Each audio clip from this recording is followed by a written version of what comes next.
welcome to Critical Tumble, where a bunch of longtime friends and internet nerds transcend geography through the power of Discord to play Dungeons and Dragons, and critically fumble a lot. Although, Clarity's relationship with RN Jesus the last session was pretty damn good, as far as that went.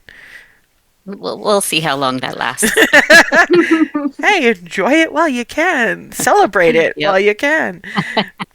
Previously, while Darvin was trying to set up an open mic night kind of deal so that the people who really need to see the story of A, the Azamar, and B, how they almost all died, this bunch went to the stony wastes of Cabreaval. Nobody's ever seen anything of Cabreaval beyond the mining consortium tunnels and Egref until last session, which was very interesting fauna. And the potential, and it turned out to be realized potential, of gaining an immunity to the soul-taint. And it turns out that all the various bits of horror that Alice has been through in the last few months had one upside. She was made immune by fucking accident! Now, in all fairness, this is not how this was supposed to go, but I'm probably never getting another rhyme hook back into this particular group, so I had to make some adjustments. Welcome to the adjustments. Anyway, fact is, they all came back from the stony Magitech mutated fauna wastes, with Clarity having very well succeeded on her mission, and we will be dealing with that between this session and next session, because I don't think we're actually going to do anything this session beyond take care of the information you guys already picked up. And arrange to effectively meet up at Harley's, because it's been a hard time for everybody, and it's going to be a more difficult evening if Alice is going to have to relive everything that happened in dance, and they deserve a treat. Meanwhile, Darvin was given a list of people to talk to, a notebook full of what not to say, as Miko put it, things that Darvin is no longer allowed to verbalize, and sent out into Egref on his own. As the various people that... You realize I'm actually going to have to sit down and write this myself. To have, like, an actual prop. I mean, what, the things that Darvin is no longer allowed to verbalize? Because we're about to walk you through what you actually did, or at the very least, the people you ended up talking to. Primary was the governor, which went remarkably well, or at the very least, with the governor going, well, at the very least, you are not somewhat offensive like your paladin of sorts. I understand she is very protective, but she did not have to be rude. Yeah. We had a party and everything. There were balloons. Darvin looks appropriate, like, oh. Darvin does actually get a balloon on his way out, just so that you are not, left out. Purple, of course, to match his outfit. Bounce, out the door. The specifics of basically, you needed natural philosophers who were familiar with the languages of the people, which means that when you walked into the spot where they were, it turned out to be the first principles. Because Jahavarian, and you've still got your drow very much in the book. When we got the call that we were going to be dealing with other adventurers, we didn't know it was going to be you. mm, like, yay. My main question is, do I mean, actually, we're gonna ask you to make a. This is just straight up charisma.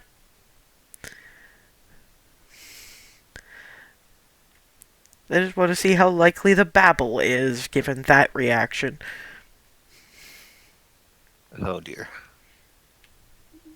11. Not too bad. uh, no, but There's some, yes.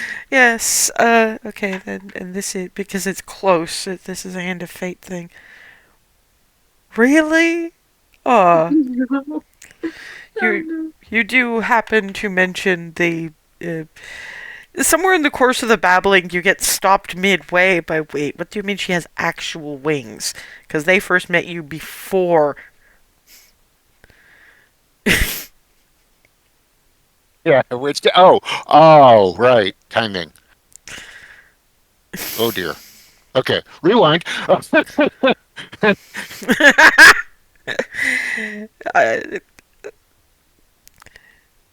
Darvin does get them to come along.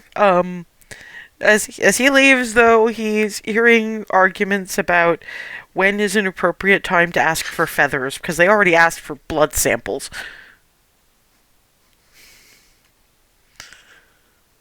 And I think he's. I'm not answering that one. Oh, that's going to be interesting if Darvin decides to tell this bunch, given the bar brawl they got into before Darvin rejoined them. I mean, he's not going to answer it to them. He's going to try to give some kind of heads up to at least Yeah, somebody in the group, if and not Alice herself. like I say, that's going to be hilarious. Anyway, point being that you also get Heskan and Peric as his apprentices invited along. Various entertainers. One of Hazel's second cousins upon second cousins with the little video thing because they apparently want to keep it for posterity. There's going to be a bit of a crowd, honestly. Linguistics and various other professors from the academy. The linguistics professor does tell you to remind Cherie that you are paying his bar tab. Yeah, Cherie was not very happy about. You heard her over her specialized sending stone. Yes, I will pay your bar tab. Pity's sake. Yeah, because she was doing the high-level executive assistant thing while you guys were having breakfast that morning. It was kind of hilarious. But yeah, this takes most of the day, and you meet up. It's supposed to start at about 8, so you're hitting Harley's a bit before 6, with probably sore feet and a balloon. And met by these guys. Okay, that's... Before we go in, I have something that goes with that. Reaches into her bag of holding and pulls out plush bunny, Lop, in fact, with dressed in Bart does with a little lute on his back. We couldn't get a viol, but here. Quickly ties the balloon to the. I had a feeling In that. some fashion. It's meant to be very inspiring. Why do you have a balloon? It is. Why do you have a balloon? The governor. So I wouldn't feel left out. Ah, yeah, because we had the party. Yeah. Should explain a bit about the party. Basically, so many people had bets going about what Governor Atiel was that he gathered everybody who had significant stakes on it and us into this big. It was like a kid's birthday party. balloons and streamers and that wiggly rainbow colored stuff for dessert. Jello. But we don't have the name for that, so it's just the wiggly multicolored stuff. The stuff that Hazel at one point said, this stuff's gayer than I am.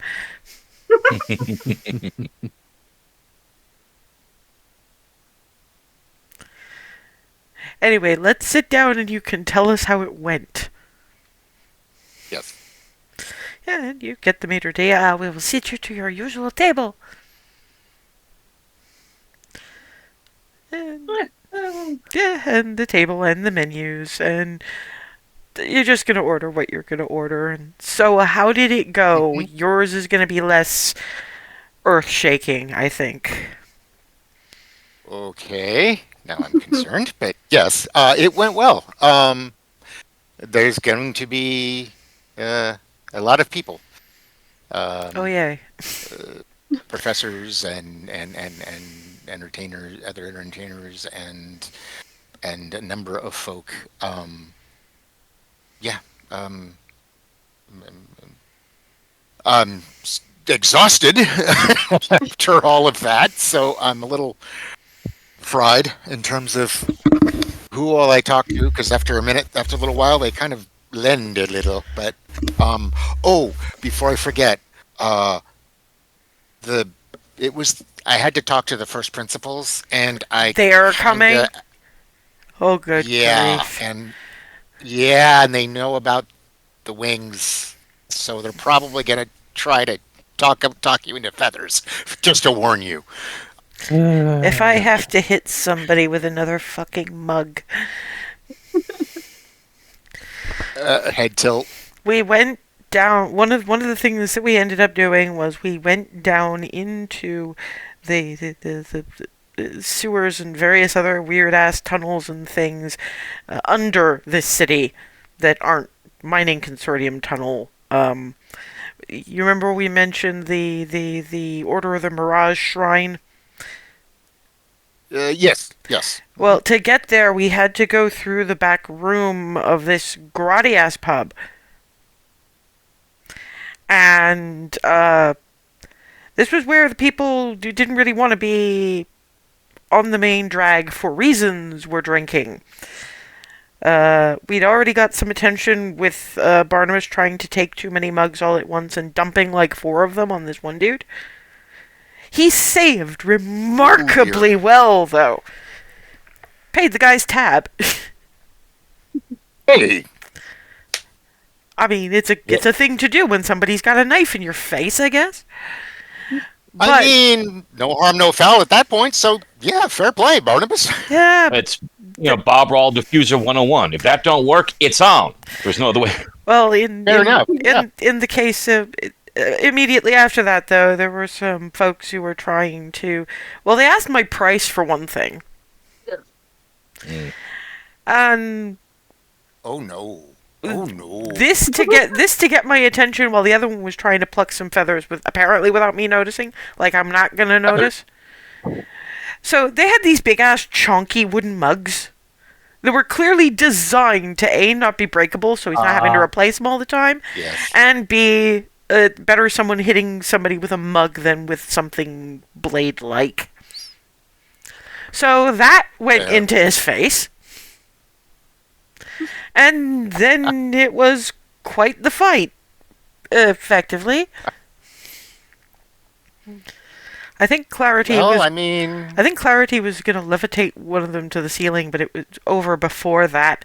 So instead, Well- she just managed to shake loose some very heavy barrels so we could move them properly. Well, I also threw Norman in one of their faces. of course you did. Entire Of course badger you just did. on someone's head, Yeah, scrabbling. Don't ever change. I adore you. Next time you see Norman, give him a hug for me.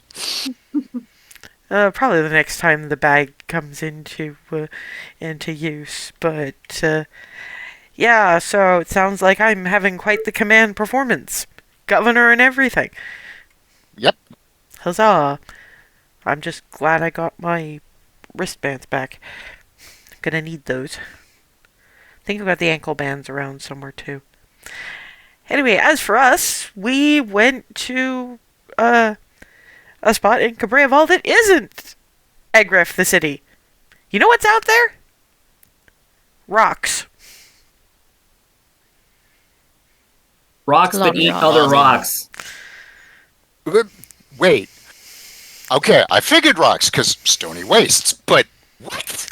Boulder bears, apparently. There's some kind of creature that's halfway between a bear and an actual boulder, and it eats other boulders. That's not even getting into the multi-headed things that were, I guess, thaumaturgically irradiated versions of normal stuff that just are out there. And Noodle. Don't forget Noodle. Yes. Noodle was one of said things, though Noodle was also still living, despite the far too many legs. There was Noodle only has- 2 extra legs. Yeah, 6 That's- legs. That's still more than should be on a normal dog. Okay. We're now that in- makes a We're in that makes less sense, Cabreval. but I can at least picture that. We're in If it's Cabreval. not Maybe magical, if it's not magically irradiated and warped, it's something that came up from way far below and might have tentacles. silent image. I remember the Nothic. Silent image. Lasso Apso sized, Mhm. scruffy ass white dog with 6 legs. He Okay. was adorable. Still you know, cute, yes. But baffling. Yes, it is. Eh, Noodle was the much Nothic was loved. worse. Yep, it's either stuff from below the below, or why does that have extra heads? But funnily enough for me, that wasn't the weirdest part of it. Weirdest part is all the bullshit I've been through for the past few months since I met you people has made me immune to the soul-taint by accident. There's been so much Okay. pieced back together and so much Mm-hmm. deific energy basically dumped into her soul as part of that. It worked. I'm not gonna lie. I'm relieved. I am massively relieved. Looks over at Remy. I can only imagine how relieved you are. Yes. There's a but in there, and I would like to hear it. But it's complicated. I'm not happy you died, but it's good that you don't have to go through what we're going to have to go through. So you've all decided you're actually going to pull this shit then. Well, I am. Oh, yes. Definitely. I'm no. There's a point where honestly I think we all have to have a similar state just to get through the rest of this. Keep up with you. Fair enough, but you know that if you try to pile everything that's happened to me in the last few months into one session, so to speak, you guys are going to be useless for a couple of days. Whatever it Please. takes. Can we maybe space it a little more than that? I mean, you like, at least a couple days. You theoretically could, but do we have time for that? That's the thing.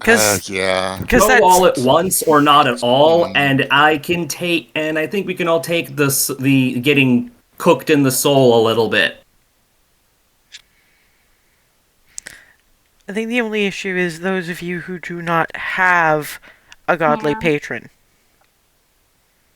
Because Darvin can Or connection there. talk to... of some sort. Yeah. Bahamut still technically counts as a patron. Ree can choose between two. Oh yeah. Mm. Hazel, Ava now. I'm done, I'm sorted, but Rylan, Clarity, Barnabas. I mean, yeah, sure. Our various connections could help, but there's stuff to be talked about there. Like, is that the god you want to deal with?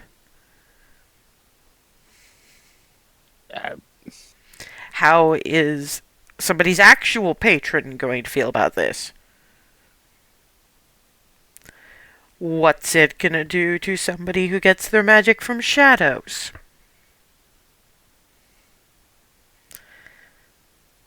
Not to mention somebody who's mostly corporeal, just what he wants to be.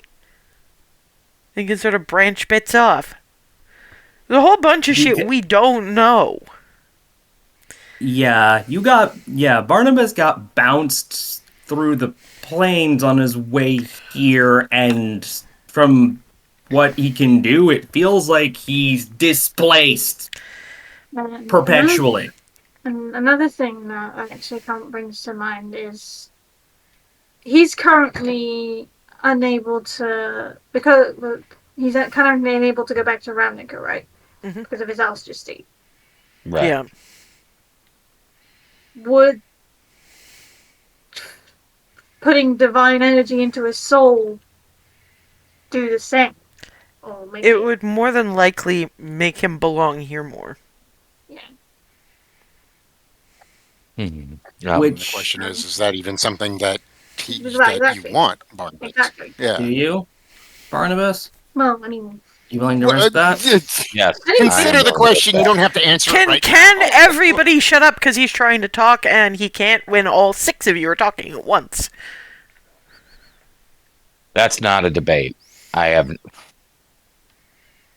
It would be worth it if I didn't have any other reason other than to help fight this thing. But I've got plenty of reasons to want to stay here. Looks at Shuri. Shuri. Yeah, Shuri has been dissociating from this conversation because she didn't want to influence Barnabas unduly, but there is definitely a smile there. no. She does sort of turn around. She does think, of course, that's going to extend my holiday by a couple of days. If you all are doing it, I may as well also. I'm certainly not going with you all, necessarily, but sometimes this stupid just lands on all your heads, for one. And for two, if something does end up happening and I do end up in the fray, I think it might worry Barnabas less if I was at the very least not taintable. Yeah, definitely. Smart That- plan from probably the smartest person here. And I don't know. I'd feel better going through it with you there and me being there while you go through it too. The question now becomes who we ask. I think that I know that you're good with this. Also knowing you're probably going to go for the known quantity, and as by the people's standards, you are literally related to the granddaughter of Palor, so to speak. Pretty much, technically, definitely, actually. That's how it's been phrased to me, anyway. That must be very difficult. You have no idea. Anyway, it does mean that you've gotten in there. And this is the moment where all the dominoes fall in Barnabas's head with the oh. And and some small part of his brain still goes, but I don't even believe in gods. Yet you've talked to something. Doesn't mean I believe in them. Darling, I hate to have to tell you this, but they believe in you. I know. Very directly, might I add. Mm-hmm. I'm actually right where you are, Barnabas. It's not the thing that I'm usually comfortable with. So, Mm.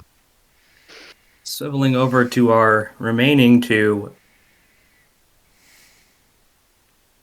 I know you mentioned what would that do to someone with shadow magic. There are gods who have domain in shadow. But there's also where I was going to go with that was, I mean, Ryland's not exactly a dark and shadowy individual in their own right. You can't have shadows without light. That's actually what I was going to say, but you beat me to it. Nothing of Very fair points. Plus, the shadow is a natural thing. There's a difference between corruptive darkness and, well, functionally sacred darkness. Either way, it might not be that much of a problem, but it's stuff we still have to talk about. It's not as easy for these three as it is, well, these two now, because Barnabas is apparently finding this remarkably easy, even with the I don't even believe in gods kind of thing. I thought your world had one. Mm, uh, yeah. You didn't really think I about mean, that too hard, did you?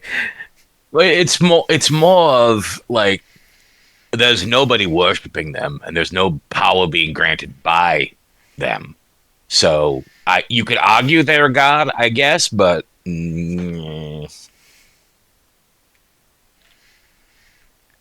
Well, welcome to Elan.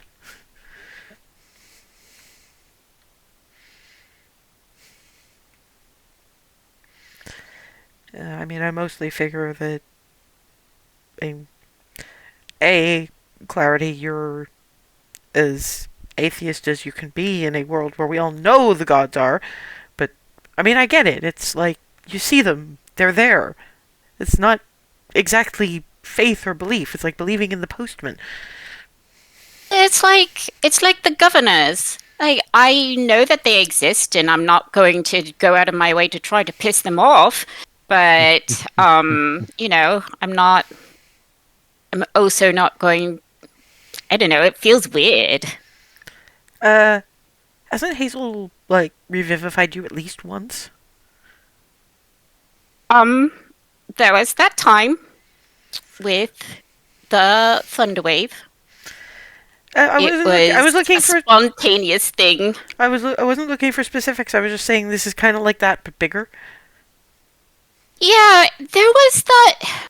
It was like a voice in my head, and it was telling me that I was needed, and that was super confusing. And I've sort of compartmentalized that in a place where I don't want to deal with it.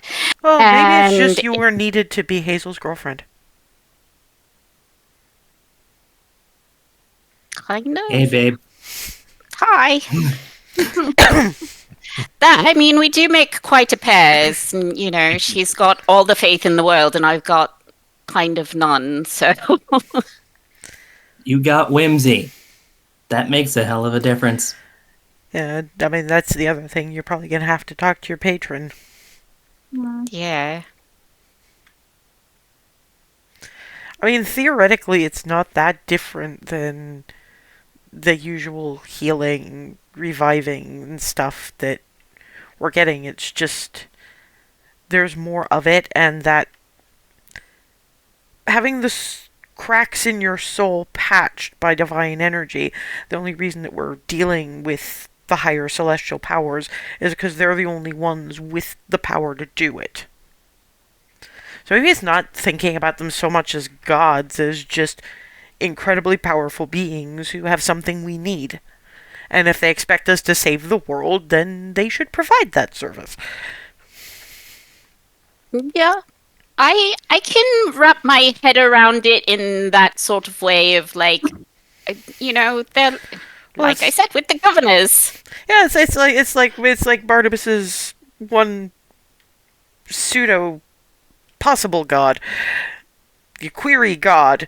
It is very powerful. You don't have to worship them. You just have to acknowledge that they're powerful and they have something that you need.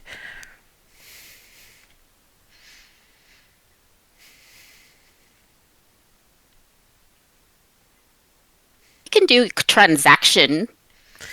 Trans- That is transactional faith. We can deal with that. I mean, you were made. If the gods are going to be pissed off about that, well, that's their problem. Of course, the only issue is that Darvin's probably going to have to go to an entirely different shrine than we do. Because if he's already got a bit of Bahamut spark in him, asking anyone but Bahamut for that sort of thing is going to be... Bad idea. Yeah.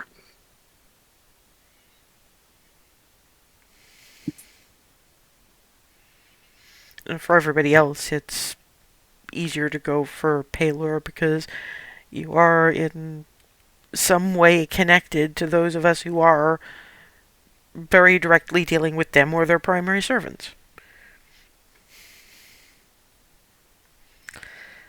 I think the main question is, I mean, we can give this Belladonna an extra day or so to go over your weapon, because, like I say, I don't think you guys are going to be up for doing much, but sprawling in bed and occasionally being brought food. Those of you who haven't been dead for longer than a minute, you don't know. And if that's bad, the getting your soul patched together, I mean, you guys heard me. Mm-hmm. Oh, I did. And after that, like I say, you're not going to be up to much of anything.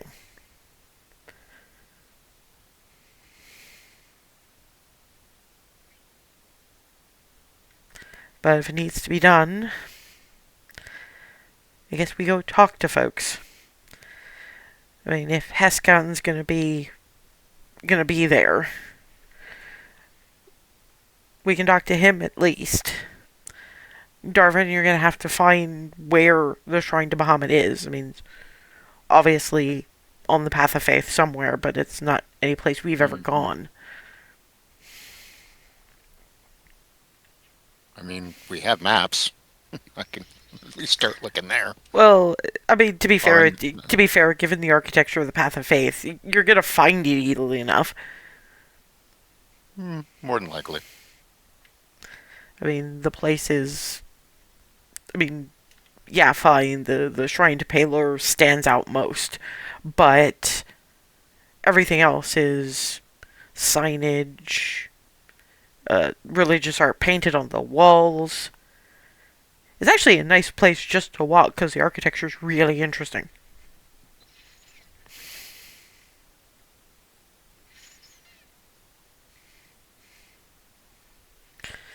And yeah, by this time Now my own. you've got starters at the very least, and you've got Cherie occasionally glaring at waiter who's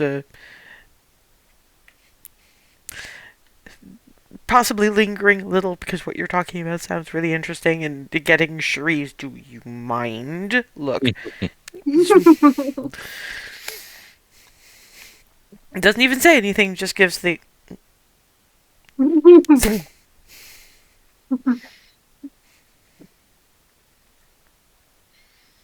Darvin has a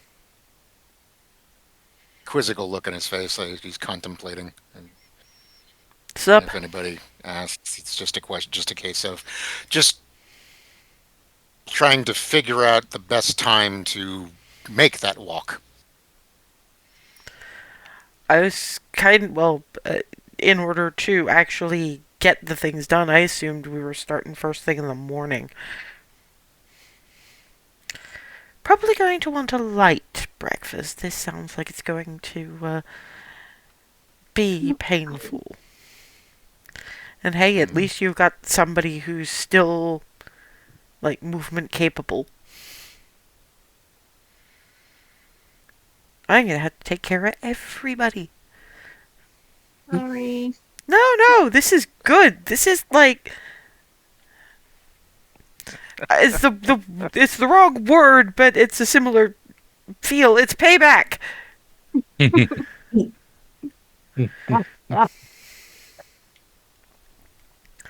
Yeah, okay, Rylan. Kind of just processing a little.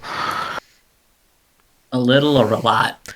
Looks like a lot, but let them understate if they want to. A little by comparison to a surprising amount of other nonsense that has happened around you guys. Fair. Point taken. If you need to talk it out, we're here. You guys are the best. We try. We don't always succeed, but we try. Spend half the time hopping around with our feet in our mouths, but hey, we get through it.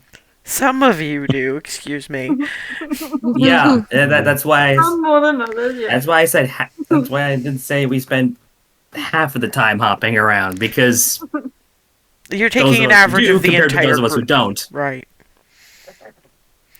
I'm still surprised that Ree got in on the foot and mouth. You almost never do that. The governor asked my opinion. I'm sure there was a nicer way you could have phrased it, though. Mm. Just you pulled a me. How does that work? Where does the switch exist in there? I'm still amazed that while it was Ree pulling a Hazel, it was Hazel diffusing the situation. I still don't know how that worked out. I think Governor Atiel likes you. You're the right kind of chaos for that one. That I'm gonna need a minute. How is this more surprising than Kreia Bendis hitting on you? That's why it's weird. Yeah, but This is two Calatiel dragons now. obviously doesn't like you like that. They like you more like their fun cousin. Clarity's got a twitch in her eye when she mentions Kreia Bendis. Yeah, well, Clarity is just gonna have to learn to fucking live with that because it happened. That's how she deals with it. Fair. With the twitch in her eye. Besides the obvious connection to Paylor through Hazel, would it matter if I went to a different god? Probably not, but you'd probably have to prove yourself more worthy. Huh. It's just the people in my town, they worshipped Paylor and Barry, and they were assholes. Yeah, but And- you're That was the people. not. I know. I mean, first of all, look at Hazel. That is what a devotee of Paylor is supposed to look like. Stand. Ava, fledgling, but still doing it. It's just a knee-jerk sort of Yeah, and visceral reaction but to I- me being... yeah, but it's more of you being full of divine energy that came from them. Also, I would like to remind you yet again that he is technically my grandfather. Okay, Just saying. I know. He's been great after. It's just, there's baggage there. Yeah, and it all it all needs to be chucked off a cliff. Not because of this specifically, just in general. Believe me, I know about parents who are assholes. Very, very well. I know. And sometimes you just have to yeet them. Well, I try to yeet it, and then it comes swinging back around sometimes like a boomerang and whacks me in the head at inopportune times because, that's what childhood trauma does to you. Fair. Mm. I mean, but all I'm saying is it's either finding a different god that you will have to make the acquaintance of and prove you're worthy of being helped that way, or using this as an ability to cut whatever tether sends that baggage swinging back at you, like, I don't even worship and I worship better than you. Out of character is a bit like those atheists who are more about Jesus' teachings than the actual Christians. Yeah.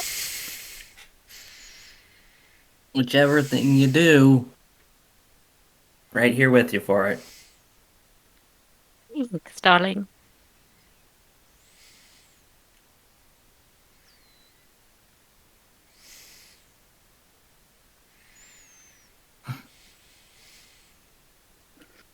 Give it thought.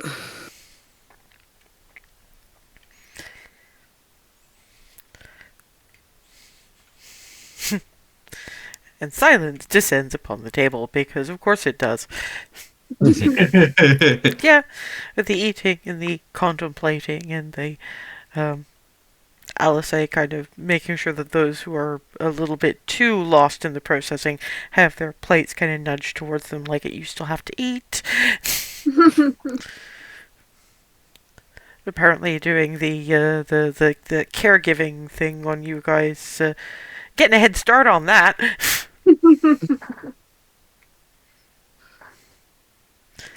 And assuming nobody has anything else to talk about over the course of the dinner. After dinner, Clarity's gonna pull Alice aside. Hi. Hi. I've been meaning to give these to you for a while, and I and didn't really have a good time to talk, but there was mention of feathers, and she produces the feathers that she found in Avernus and gives them to her. I wonder how feathers from Avernus would affect their experiments. I don't know. But they're yours to give out if you want to, or to keep if you want to. Thank you. I will definitely consider that. It's helpful, but I would probably have to ask them if them having been found in Avernus would affect their thing. I mean, currently, I admit I'm thrown because most of my focus is on. I'm a bard. I've obviously done the performance thing before, but it's never been as a fucking history lesson. Yeah. I could see how that'd be more pressure. It's not even so much pressure. It's kind of disgusting. It shouldn't be a piece of trivia or a piece of art. It's genocide. And that one going on about, well, you better pay my tab because I had other things to do with the. That's the kind of reaction it gets. Some people are gross. Yeah. There are a lot of gross people out there. Thankfully, I've met more good ones for the most part than I have gross ones, but I kind of want Cherie to point out who that one was. I'm not going to do anything. No, this thing. I want to talk to them. No. Just like. I'm not going to jump. I'm just for a talk. Just want to talk to them. Sorry. Mel says that all the time, and it makes me giggle every time. I'm sorry. I couldn't resist. I mean, literally, I do just want to talk to them, but, the tongue of a bard is a weapon. It sure is. Well, I guess. But if you need us to poke him in the eye or something, maybe just one eye. What's he going to use two for? Depth perception. Overrated. Possibly, but I'd honestly be if it gets really bad and talking doesn't work, I may have to ask Hazel for loan of Michigan.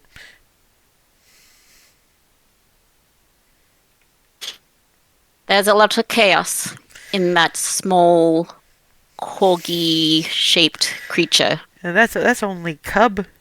It's gonna get bigger. Fine, only corgi sized, but still cub.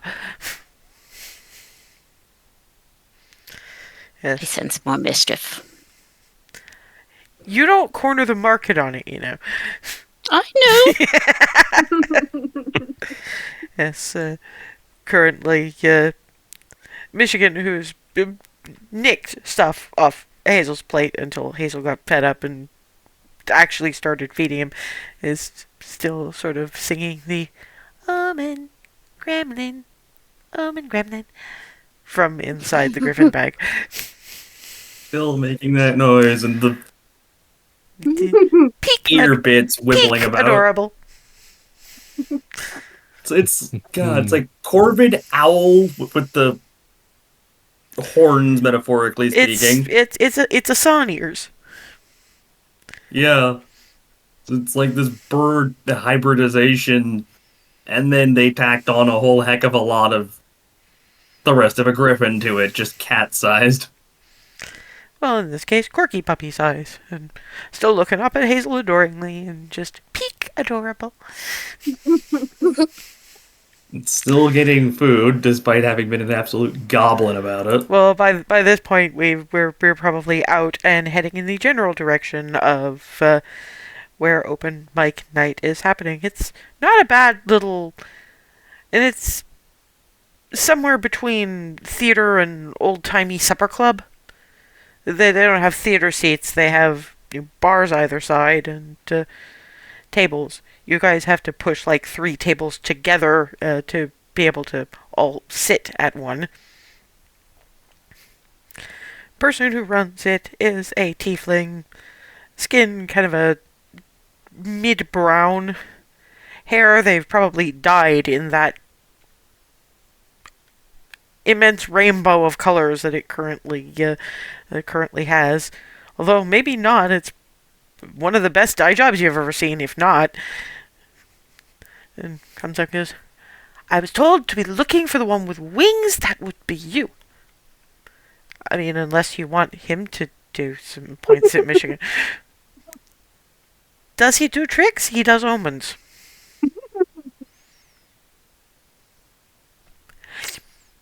Maybe some other time. We will have you go on after the juggling act.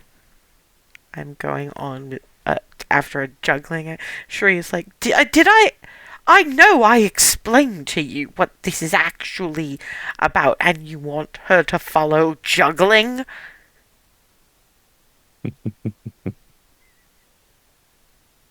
Yes?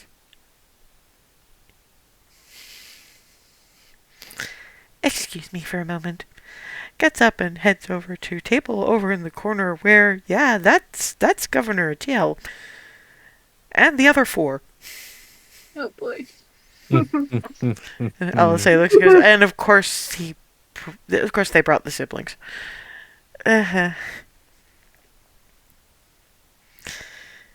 Calatiel is here. Oops, sorry, go ahead. Sorry. Right. Did we, out of character, did we ever get names of all the people in the settlement? Probably No. not. No, you guys. The only person who really spoke to anybody in the settlement was Barnabas, and that was mostly the kids. Alice spoke to more, but her way of communicating this kind of thing to people doesn't do names quite so much. Mm. But yeah, after Cherise had a word, the 5 Claws are having a bit of a confab huddle. And of course, it's Korea Bendis who stands up and walks towards this rainbow-haired tiefling. Grab lift. I don't even need to change forms to turn you into a pancake. Send the juggler elsewhere. Meep.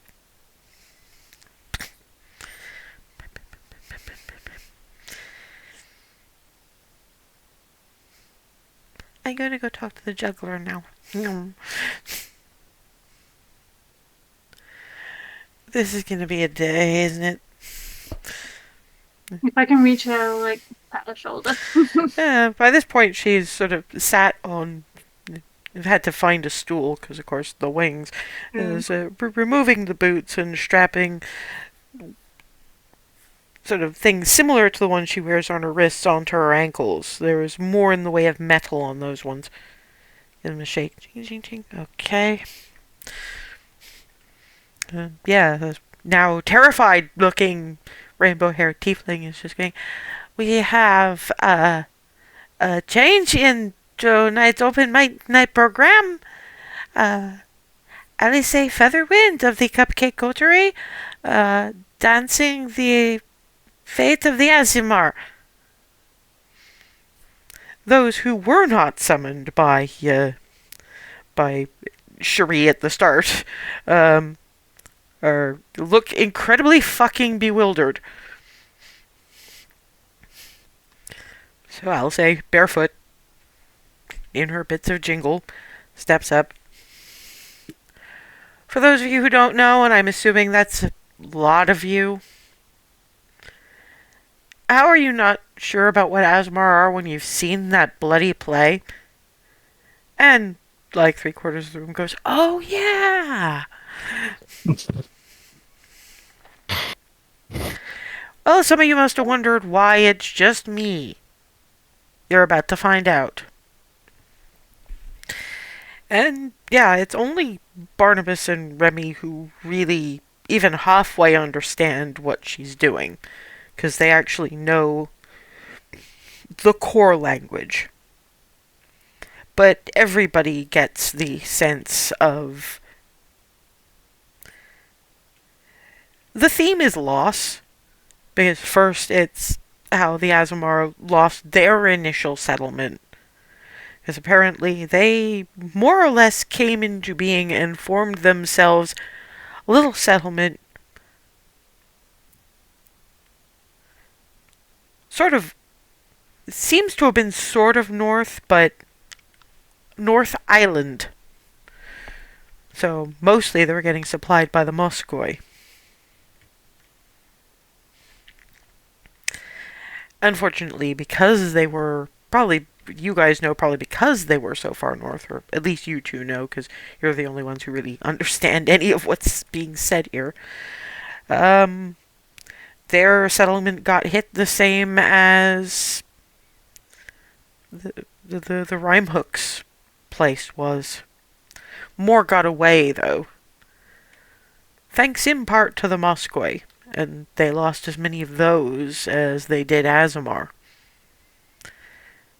But they refugeed to Ambir, got their settlement, and then the paranoia set in. Most of what you guys are seeing is birth, loss, trapped. She dances the kids that Barnabas met. The ones you guys saw fighting after the duel went entirely to hell.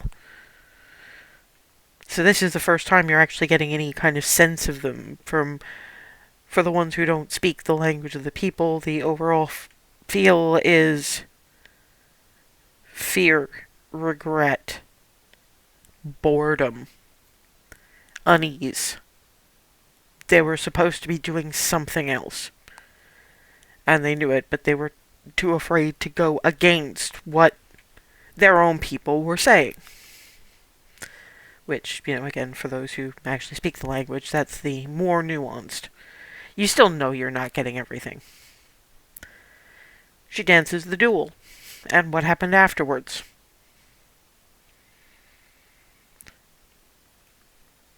She dances the three kinds, because apparently people didn't know they came in varieties.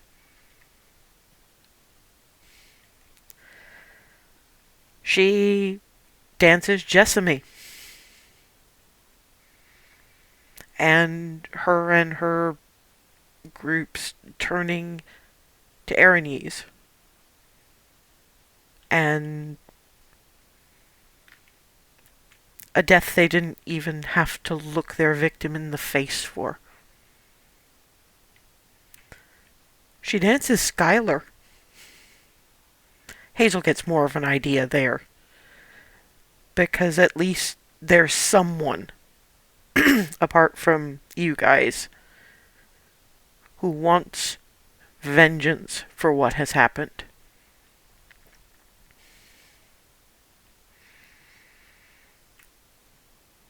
It's a beautiful dance, and there's something about her arm and wristbands makes a kind of music that you wouldn't expect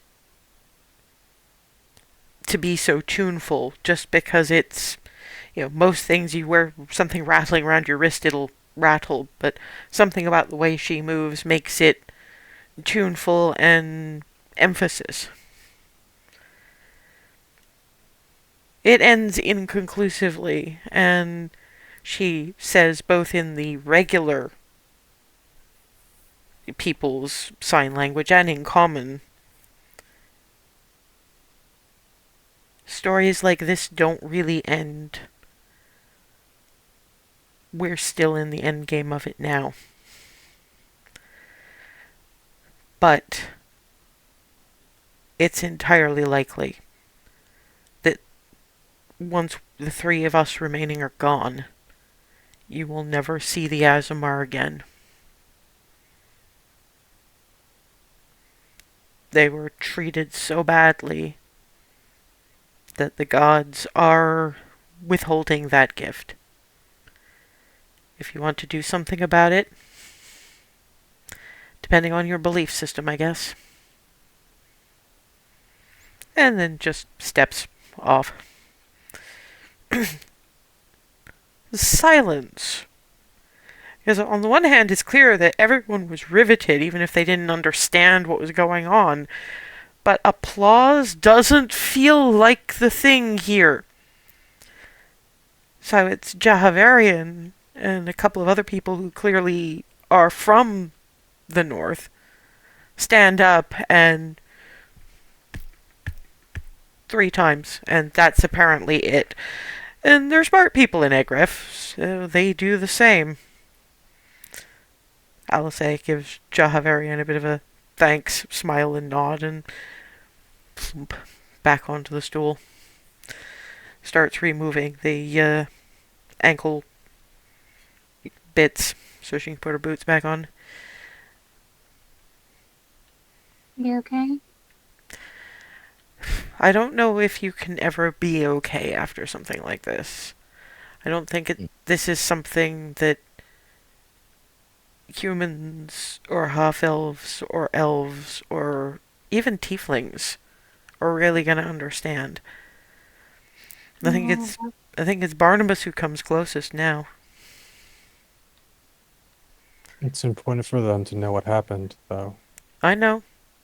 And if something had to be made of it, it should be something that isn't just a report. But it doesn't mean that it doesn't hurt or that it'll ever really stop. It's like when I first met you guys. Well, those of you who were with the group at the time, fewer of you than you'd expect, really. I thought I was human. Weird human, so that was a little lonely, but human. Then you guys told me I wasn't. And there were apparently others somewhere, and oh hey, I'll actually be able to see my own kind, and I got to, very briefly, in a really bad place, and now they're all dead. Except for like 2 kids who aren't even the same type I am. That could change. But while I'm not sorry to know what I am, like Barnabas, I'm basically the only one. At least now maybe people will know what to make of me.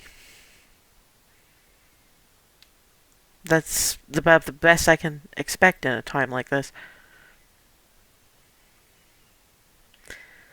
And yeah, Jahavarian actually steps up to your table. I'm not going to ask. I know you know I would, but maybe when you're not actively trying to save the world. Hello, all.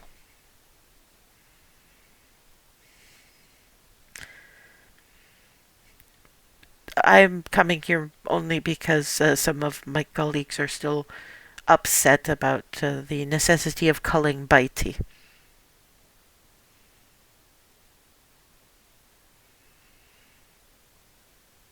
However, one thing that we did do while we were checking the area, you were the one who ended him. You should be the one who gets this. Pulls out a bag and plunks it on the table. Gives a nod and goes back to his group, who are... They've been taking copious notes, but when Jahavarian gets back, they have to drag him back into the seat, because they're clearly trying to get translations. Because apparently they've been drawing what she's been doing, because it's the only thing they knew how to do. So yeah, you have a largish bag dumped in the middle of one of your tables.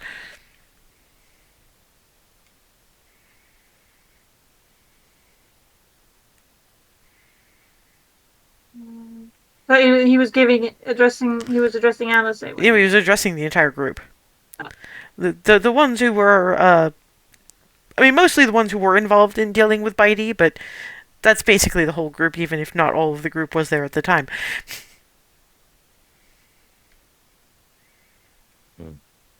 Well, if no one else is going to open it, I'm going to.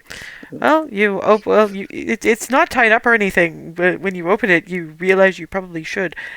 That entire thing is filled with good-sized diamonds.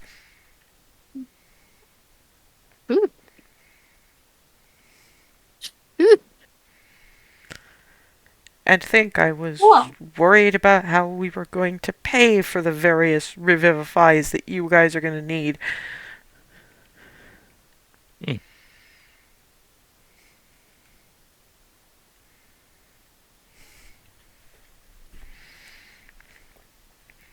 Well, let's not show that off too much. To be fair, after what? One of the things I danced that you probably didn't pick up was the aftermath of the duel. They know how well we can hold our own against a crowd. We're probably okay. Even if the governor and the other 4 governors weren't sitting in that corner over there.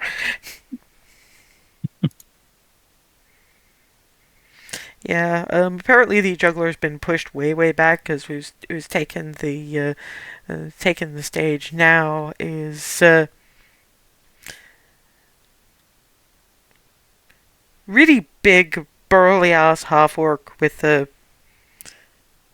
guitar that in his hands looks a little like a ukulele. This man is the size of a brick shithouse. And he's got, like, the whole bass thing, and it still looks... Well, no, it's just a regular acoustic guitar, but he is playing what, as far as you can tell, is the Ballad of Bunny the Bard.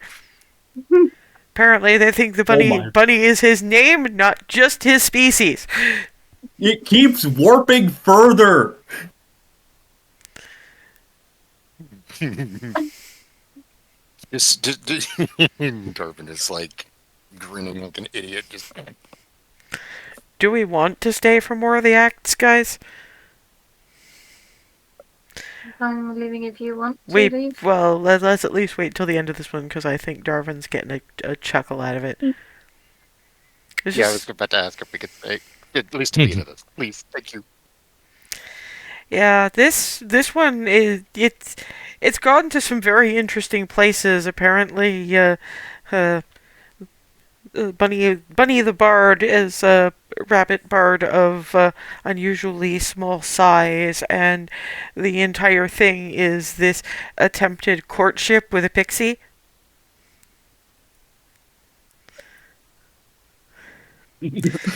And he apparently said the wrong thing, something about the bunny's large paw and relatively small mouth kind of line, and the pixie became very sad, and the patriarchs of the pixie clan um, pulled all of their magic together and turned him human so he could never trouble their pixie daughter again. He's okay. He's got a look on his face like he would be laughing if he could breathe. Tears, just tears of laughter coming down his face, and he's just It's that's the thing. Air. It's You need it. it's supposed to be a romantic ballad. It's an angsty romantic ballad. You've got Darwin. just he's Dying. doing his best to be hiding. No, he's trying not to get, but at the same time, he's Yeah, Alice heads to the bar and brings back a shot of something amber colored. Anyway, plunks it in front of Darwin. yeah. When he can, finally breathe a little bit, he'll. You just hear a faint gling from across his face. And takes the shot. Yeah, it hits like clove flavored turpentine. Yeah, that'll snap him out of it quick. Yeah, that was apparently the point. Because Alice is watching Yeah, as that shot goes down. Is wheezing for an entirely different reason after that. I've had her very clear out of character, so yeah, I know this. Okay, Darwin. You can't breathe alcohol. I know that now. Well, you can, but only once. Babe, you're amazing. I just got over laughing. Don't make me laugh again. That hurt. Oh, Lord. Who that burned? Okay. Yeah, I'm ready if we want to head, it or was if we want supposed to to. watch Yeah. more. It's fine. No, I'm not looking forward. I'm not looking forward to the juggler. And apparently, the rainbow-haired tiefling has no sense of how to put together a show because after what Alice did and the Bunny Bard ballad, there's a mime. Yeah, let's go. I am so sorry. To be fair, most of the crowd is leaving at this point, and the rainbow-haired tiefling is being yelled at by an older-looking rainbow-haired tiefling. So either that's a family tradition or it's genetic. Because apparently the kid is being taught the family business and is doing a shitty job of it, even as the mime is currently walking against the wind. I feel kind of bad for him. At least this will let him learn, I think. I mean, the mime, everybody's leaving. He looks resigned to it, you know. I think this constantly happens. And We can't save everybody. but here's Zet, who's also leaving, is going. At the very least, he does not deal with. Egrif does not deal with mimes the way that Alamaver deals with mimes. Somewhere in Governor Bendis's palace, there is a pit full of scorpions and a sign hanging upside down which reads, "Learn the words." People are traditionally hung upside down over that pit by their feet, thus. Terrifying and yet not surprising.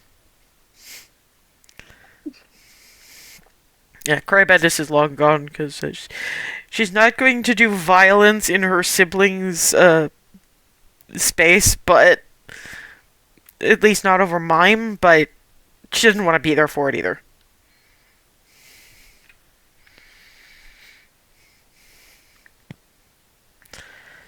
So yeah, on the trolley, back to the Riddler stump, back to what Alice A. persists in calling the surreal estate. I guess everybody has some shit to think about tonight. I'm gonna talk to Polly and see if we can get this room for another few nights. We can leave the others for other people if she wants them. But am I okay to offer to pay her for the same number of rooms we normally use? I'm fine with that. Yeah. Cool. Because, a little extra never hurts. Mm-hmm. I still need to get her something for accidentally nearly knocking her over entirely. Yeah, Or the cat. I'd had Darvin actually remember it in the morning, but given the tromp he had, it's not surprising he forgot.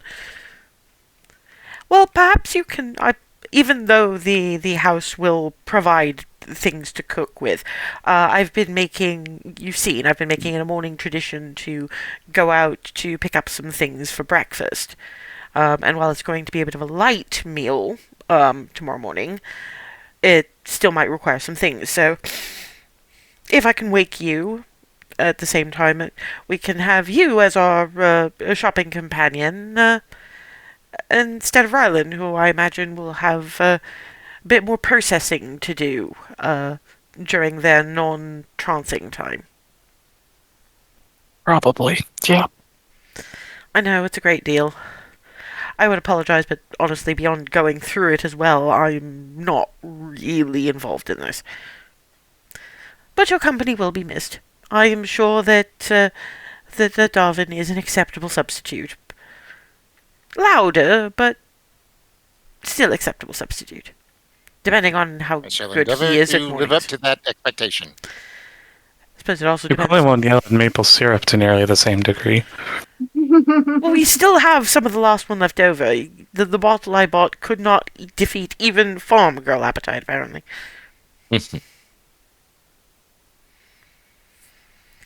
Good.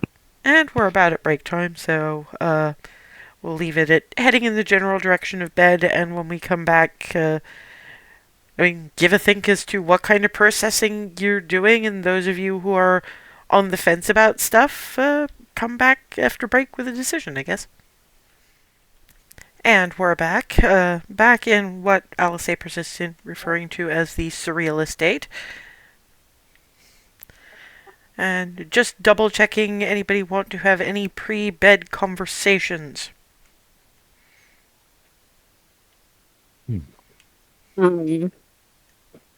Clarity's gonna talk to Hazel. So darling, sell me on Pelor. Go. You're asking me to try to sell you on faith that I have difficulty explaining at the best of times. Yes. They've never changed.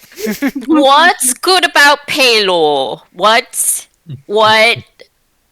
makes him the bee's knees?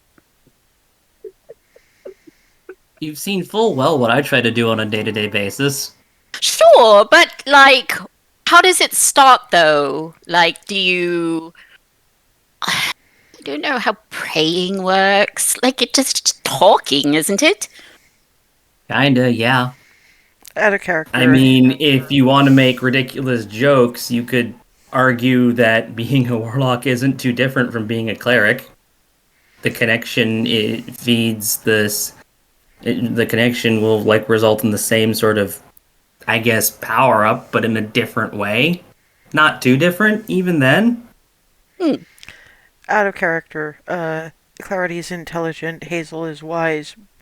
Approaching the concept of prayer, you guys have spent a good amount of time in Ambir. You know that just talking is not the only way to pray. They've explained several times that Ambirians pray by doing.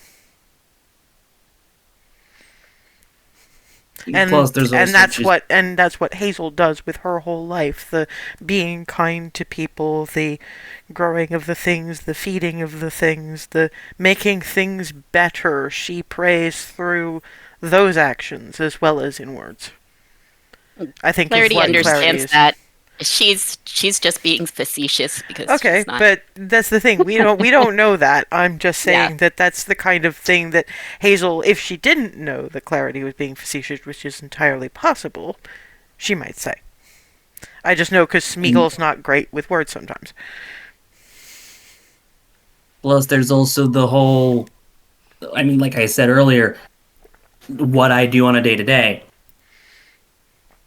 It's not like it has to be all sitting in pews and talking and hoping for a response. No, I'm out there putting, I guess, till to soil, as it were.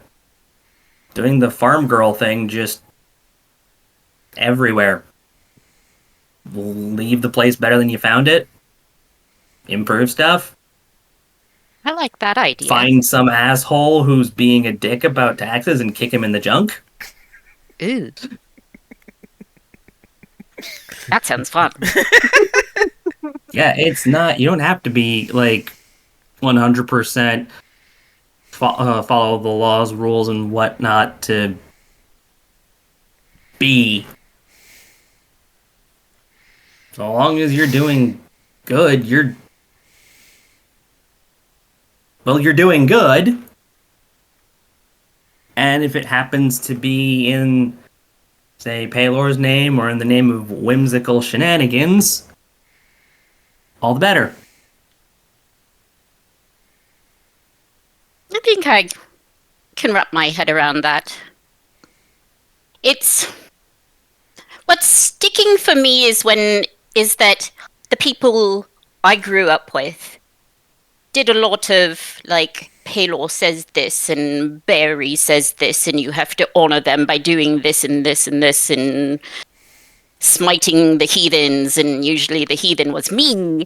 So and then knowing you and you're completely different. There's people who take the words and just assume that it fits their own little narrow definition when it very much doesn't.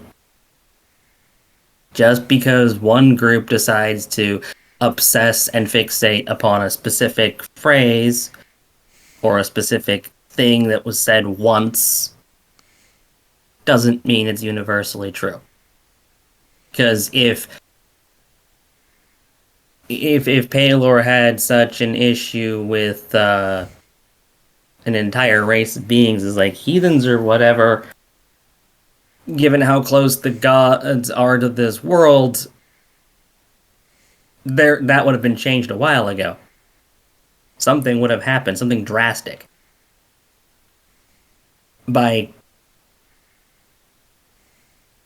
And since, well, for one, it's not like walking in the sun turns you to ash or anything. I'd say sun very much likes you, therefore not a heathen, despite whatever any other dipshit might decide to say, misinterpret, lie about. Yeah. It's more of an excuse, isn't it, when they're being dipshits.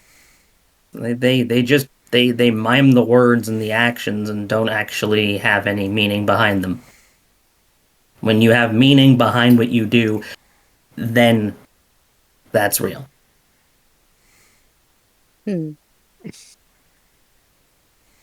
then that could be prayer. That makes me feel better. Hey, have Good. I told you recently that I love you? A whole Because bunch. Come here, you.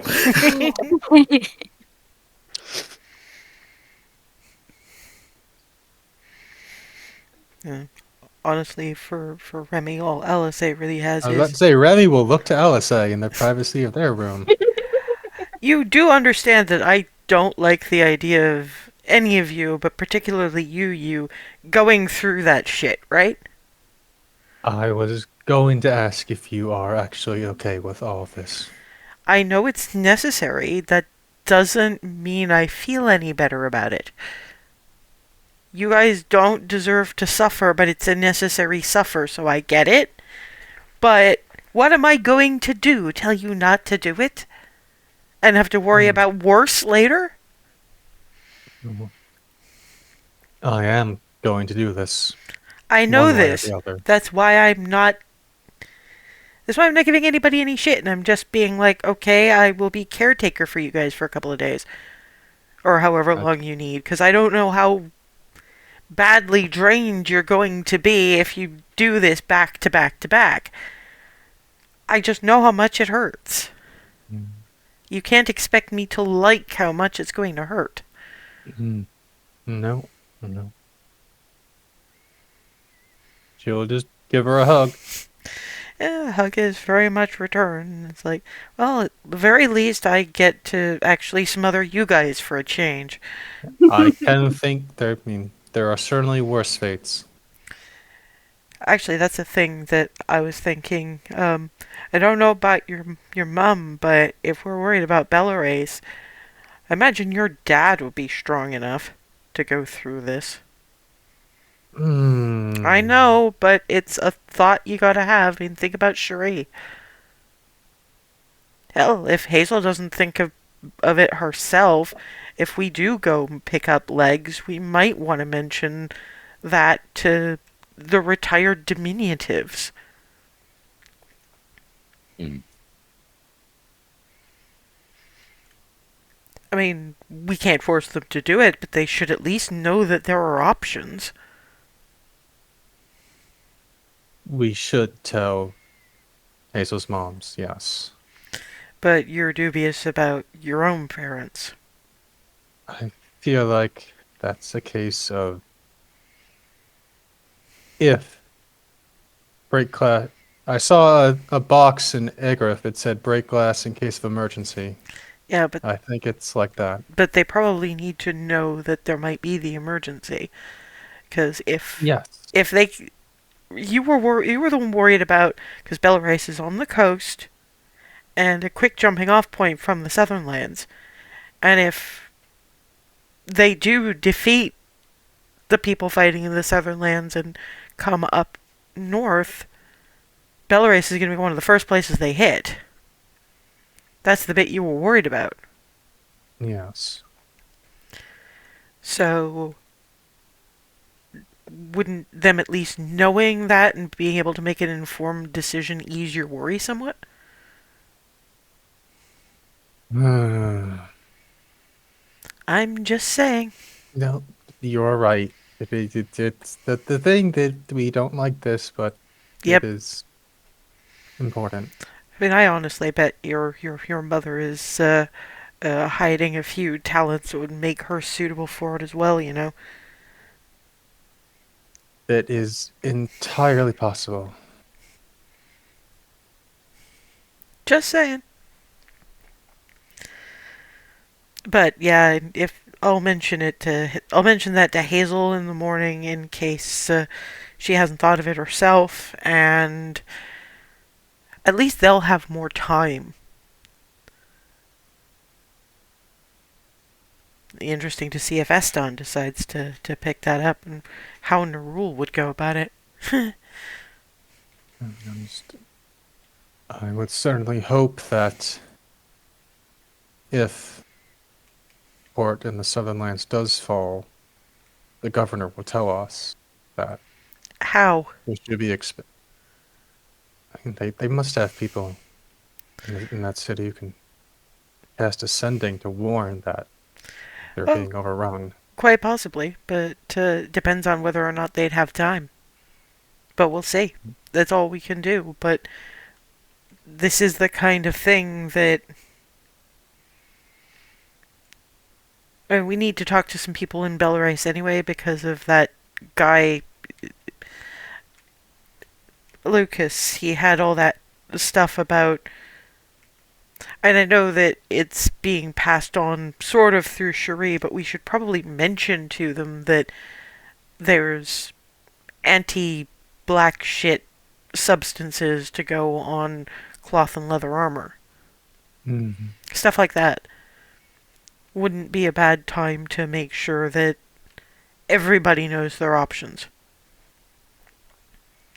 And you still need to find a bomb. Yeah, but that's the thing.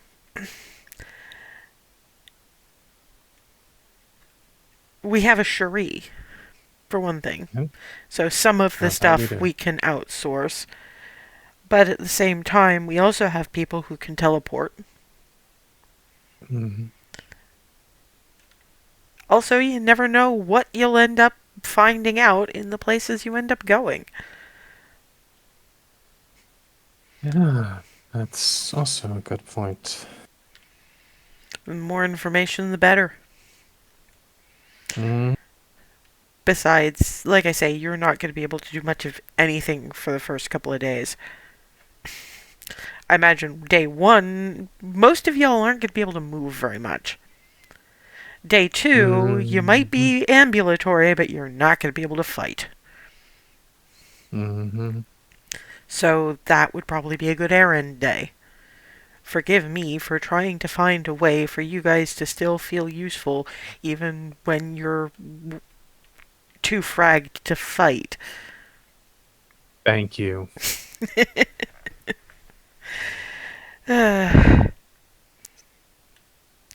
But I suppose I should get my snuggle etc. time in now because you're really not going to be up for it for a couple of days.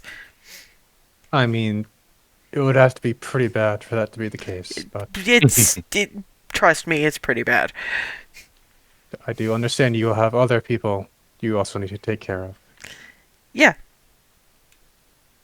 Anyway, you just took the fun right out of that comment. You know that. I was considering saying they probably won't. They might appreciate platonic snuggles, but you can only be in one spot at a time.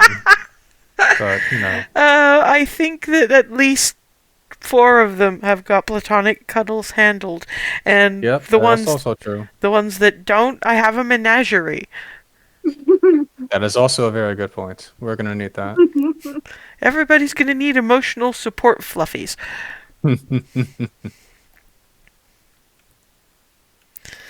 And if that's all of that, then fade to getting some sleep eventually. Mm-hmm. And once again, Cherie waking up and going, well, I'm going to enjoy my doing some grocery shopping while I'm apparently still mobile. And actually, I should ask you to wake Darwin. I don't know what he wears to sleep. I imagine it's not much. Yeah. Yeah, that's the thing. From what I remember from Darwin, he's not a bad roommate, but when he's not being a roommate and doesn't have to worry about it, there might not be a whole lot. Yeah. So Well, I'll be more than happy to Temperature wait. permits, it's pretty much birthday suit. yeah, that's the thing. It's people's preferred temperatures, which is part of why Alice and Remy's room is a little nippier than the rest of the house, just because for Alice, bed means lots of furs. So yeah, well, Cherie is making herself presentable. Barnabas throws on some of his new clothes, probably, and he probably knows where Darwin's room is by this point. So you get a knock. How heavy of a knock, Barnabas? It's Barnabas, and he knows how heavy you Yeah. sleep. That's true. So yeah, it's a significant. Yeah. So you hear through the door a I'm okay. I'm awake. I'm awake. I'm awake. I'm awake. I'm awake. Morning, Darvin. Get some clothes on. Okay. We're gonna go help Fury. Right. Yes. Okay. Close. I can do that. And then he sits up. Okay. I'm actually sitting up now. Okay. Close. And various mutterings and stumbling around and getting dressed and trying to be quick about it because he hates when people have to wait on him. So yeah. I miss having Darwin. Eventually, because Cherie is very much. We're going to let everyone else have a lie-in, frankly, because Mhm. most of them had a relatively rough time, what with existential crises and the like. You're doing all right, Barnabas. I am. Are you doing okay? I mean, this is not exactly old hat to me, but I'm from Ambia. It really doesn't fuss me all that much. I mean, I'm not entirely looking forward to the physical sensation of it. And while I'm making breakfast, I should probably call the governor and let him know what's going on. I'm assuming that given that she's the most gung ho about this idea, it's probably Remy he's going to want to yell at. Yeah. Remy's But good for that sort of thing. I just don't want her to be on the bad side of two governors. Fair. Well, and Barnabas sort of just looks around and just gives her just a quick crushing hug, just because what we're going to be doing. I'm going to feel bad enough without getting my ribs broken, but thank you. You're welcome. So yeah, Darwin sort of comes out just as Barnabas is letting go and off to the grocery store, which... Would you prefer grocery store or market? Because I know you wanted to get things for Polly's cats. Um.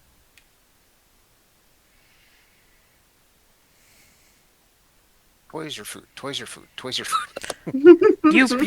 You promised them tuna.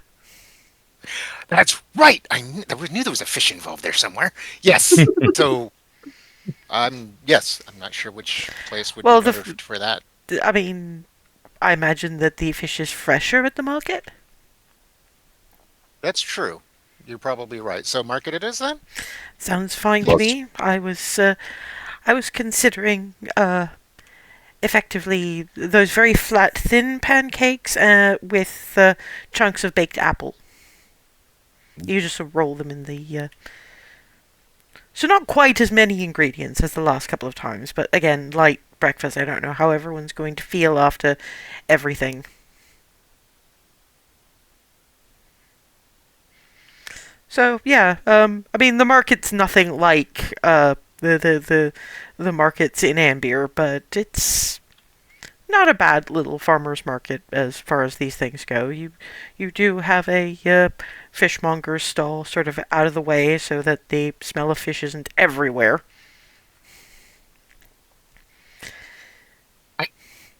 Yeah, you have a couple of gnomes. Some of their fish are bigger than the actual gnomes. Yeah, tunas can get significant. Peering over the stall. Can we help you? I need. Let's see. Out of character, I can't remember how many cats there actually were.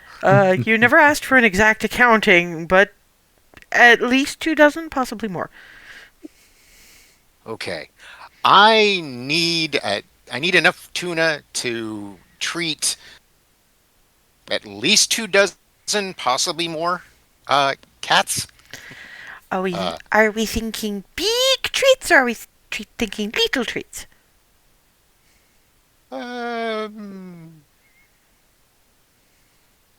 Reasonably sized treats, if that's an option. You will probably have to take the entire tuna. Understood. I just wasn't sure how many tuna. No, why are you feeding these many cats? This might help. we're staying at the Riddler Stump, and Oh, police brood. Yes, no, yes. one of the bigger tuna should probably be enough. You don't want to Wonderful. feed them too much, or you will get sick. Oh, good point. Thank you. And then you will wind up with them working things into your shoes. No. No. No, no, no, no, no, no, no, no, no, no, no, no, no, no. Sorry, flashbacks, Doc. Doc Cats. Yeah, that was a bad time. In that case, for 2 gold, you can have this big tuna. Wonderful, yes. And I will... Yes, and you're going Yeah. to have to make me an athletics check. to try to lift it. Because I didn't think of that.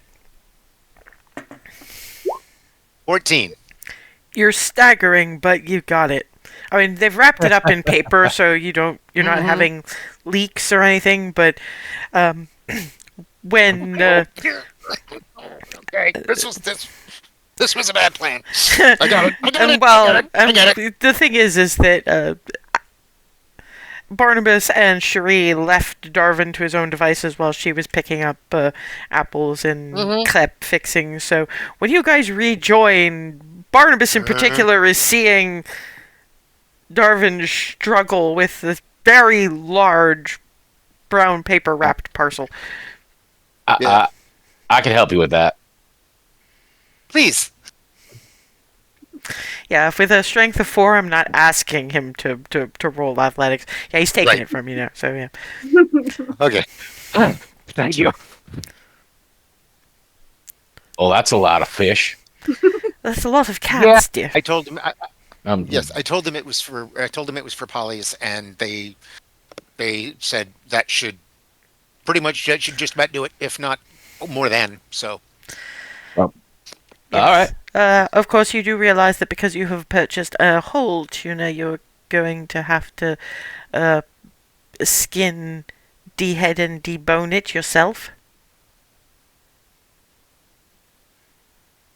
Oh.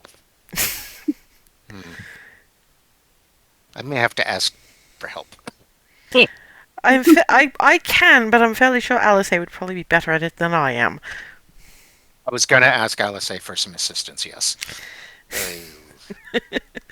That's the thing. Of course, if you'd thought of that at the time, they might have done it for you for a small extra fee. Next time. Crab cakes. Ooh, crab cakes. Sorry. I'll pass that along to the one who's probably going to be our chef for the next couple of days. Come on. And yeah, when you guys get the bing, bing, bing and herd it into the kitchen, you'll find the smell of baked apples, a growing stack of very flat, thin pancakes. I mean, you guys went to the Battery, so you know about crepes. And a large wrapped parcel on one of the counters. Like, larger than a gnome parcel. What that- did you do? Is that like a small human cadaver or something? I hope Now- not. It's got gills. Triton, then, is Cherise as she's taking the apples out of the oven and cutting them up so that they can be crepe filling. Alice, I forgot to ask him to clean. It's the tuna for the cats that I forgot to ask them to prep for me. Stand aside. Oh, okay. I was gonna try to do it, but I mean, okay. Step, step, step, step. That's Given- all fit. Wow. Yeah, so she opens it. Well, yeah, it was- it's tuna. Bigger than anything else we could've Thankfully, caught in the thankfully, river. thankfully, Holy. the innards have been removed, but there's still the head. And the scales and Yep. yeah. And yeah, Wow. Alice is just I'm actually stumping over to watch this because this is bigger than anything that we could have pulled out of the river. yeah, and Yeah, we've pulled some stuff from the. I've seen some catches of things this big, but I've not had the chance chance to actually prep it myself. So Yeah. thank you. Irvin, you know full well where I was from and how far up the river I was. And Oh, yeah, no, Alice, right. while whack off with the head with a very large cleaver, is going. Also you didn't have a boat at the time, so I imagine Lissy is getting you some pretty good catches at this stage. More than likely. That's a good point. And yeah, skinning the whole thing and then taking the bones and then dumping the whole mess into a fairly large pot, which she then tops up with water and puts on the stove. Broth. Ah, And some of the goldish glowing, now not so unseen servants come in from, you imagine, the greenhouse with various handfuls of herbs and some onions. Thank you. Chop chop woomph. So she throws all that into the pot and then starts cutting the remaining fillets of tuna into. There seems to be about 30 little bowls. And then we're actually probably going to have to ask Polly for her bowls because I don't know if these can leave. But there's also enough for, if I stick it in that refrigeration thing, should be enough for some nice food for us later. So, Darvin, since you've obliged me to do you're going to have to go get the bowls. and he'll step out and find Polly. Yeah, I mean, Polly is mid. She's actually picking up the bowls from where she was just feeding the cats, doing the rinse wonderful. over. So Well, now, first off, I still owe you a gift of some sort to pay you back for accidentally nearly bowling. you're paying for Bowling all you the over. rooms when Apologies you are again only for having the one room. You do not have to pay me nothing. You are a wonderful person, and I appreciate you very much. Thank you. As compensation, for, and he looks around to see if he can find the one that he tripped over. Yeah, it was this gray. I don't see him. You do see him. He's kind of half hiding, behind something from you. So basically, you just see this cat whose eyes are as gray as its fur. So it looks like a very large ambulatory dust bunny.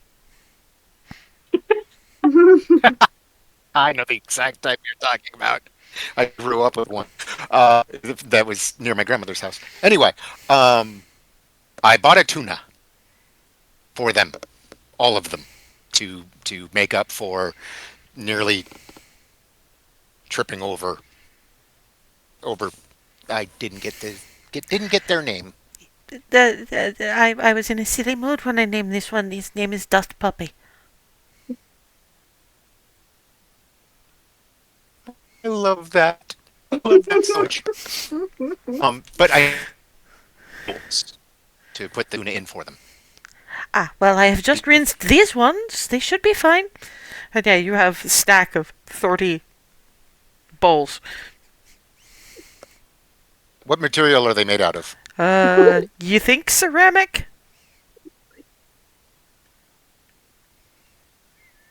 I'm going to make a few trip. I'm not sure. I don't want to drop anything. Okay. So, yeah, he'll take smaller bunches. You can probably go 10 at a time without breaking anything too much. Okay, good. I was thinking, yeah. Okay.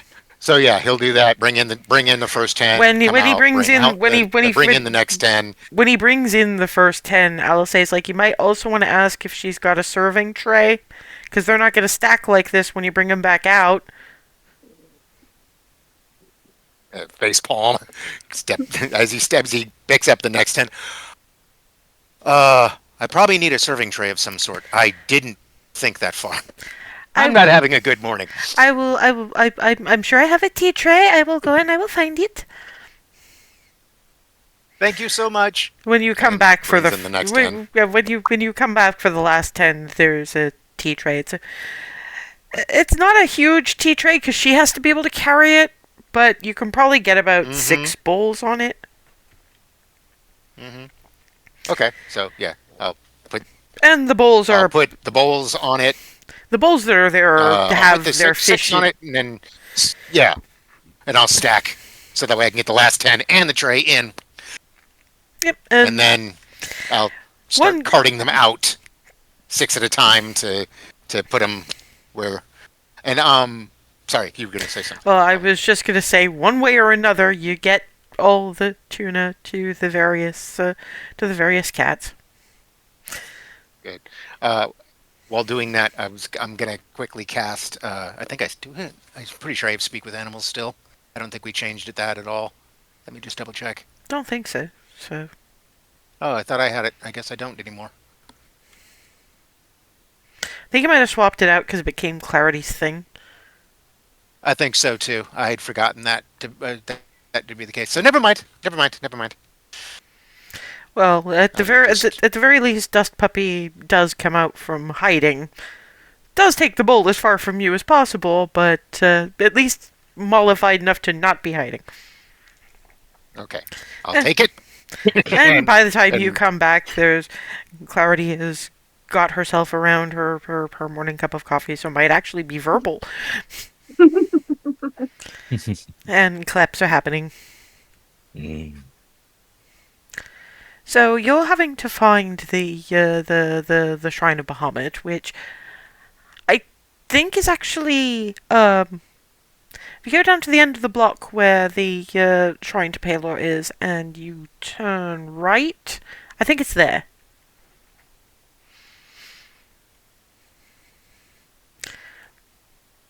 We didn't hear a word of that. Oh, sorry, I was muted. So he repeats. Okay, trying to pay lower, take a right. Okay, Probably look for canaries.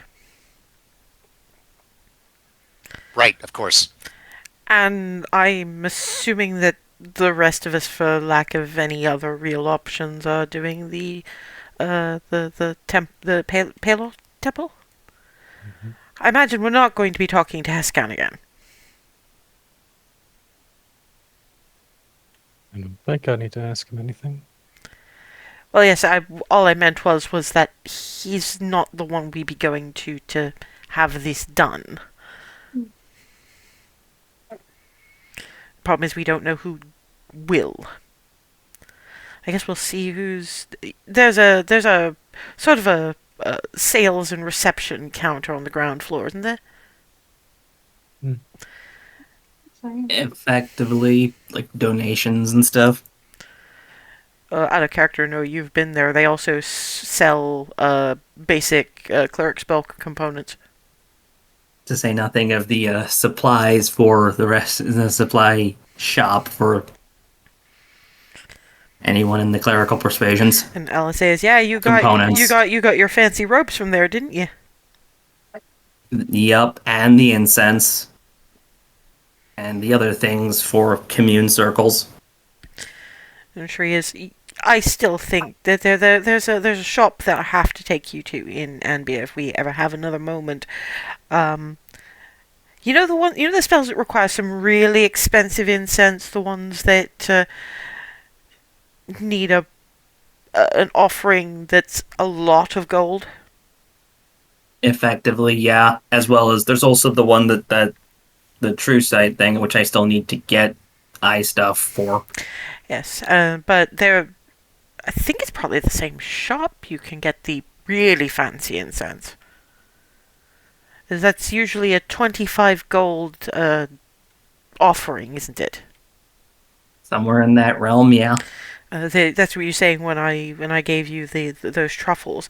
But yes, they have one that you only need one stick of it costs 25 gold just because of what it's made out of. So at least it makes it easier to carry around.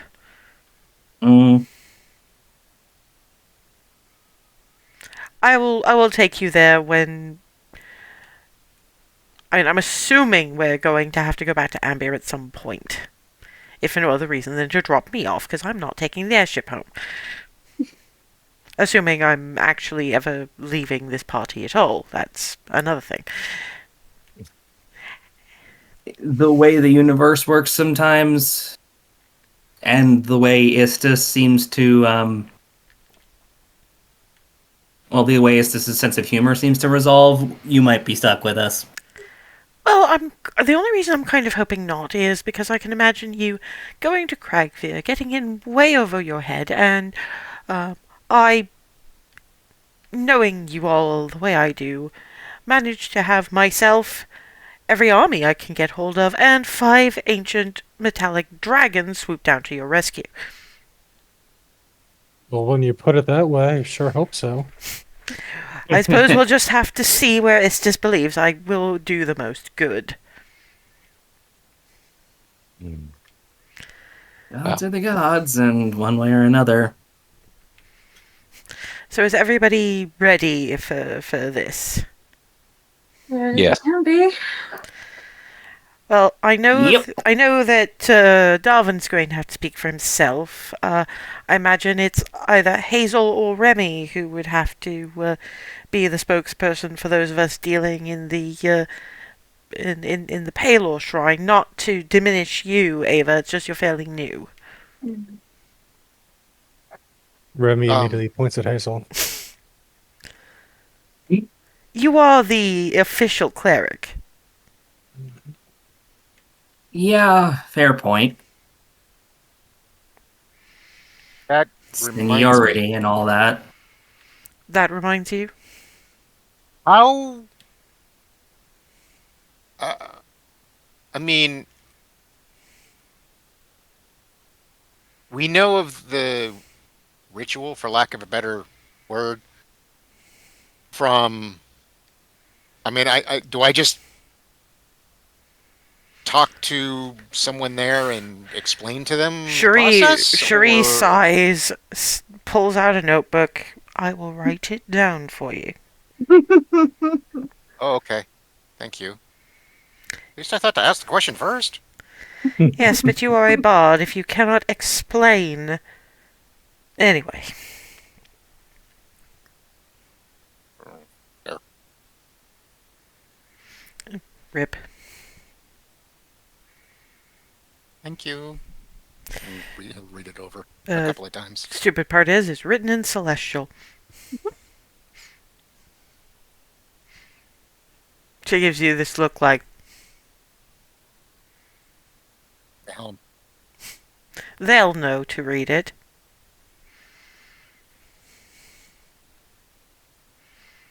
Right. Well, I wouldn't want to spoil the surprise for you.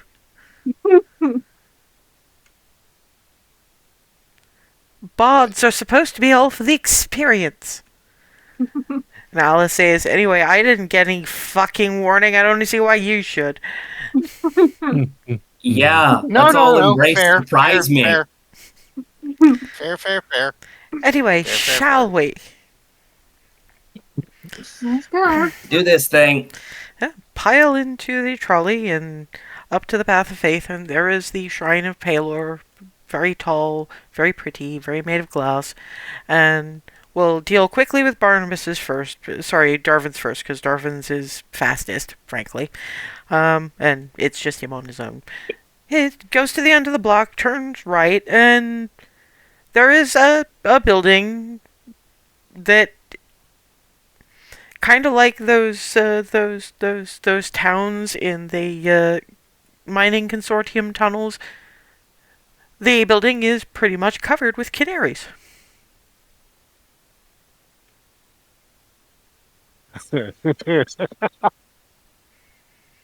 Okay. I mean, You know why. You know why. oh, I know why. I'm just like, look for the canaries. Canary I'm in a just chuckling coal at mine. how literal that really was. Like, yes, I expected canaries. I didn't expect canaries. Remember, So this he's is just kind of like, well, damn. when that's the All thing. right. When you get closer, you realize that they are not. They shine funny. Is the first thing you notice. When you come closer, they are clockwork things made of gold.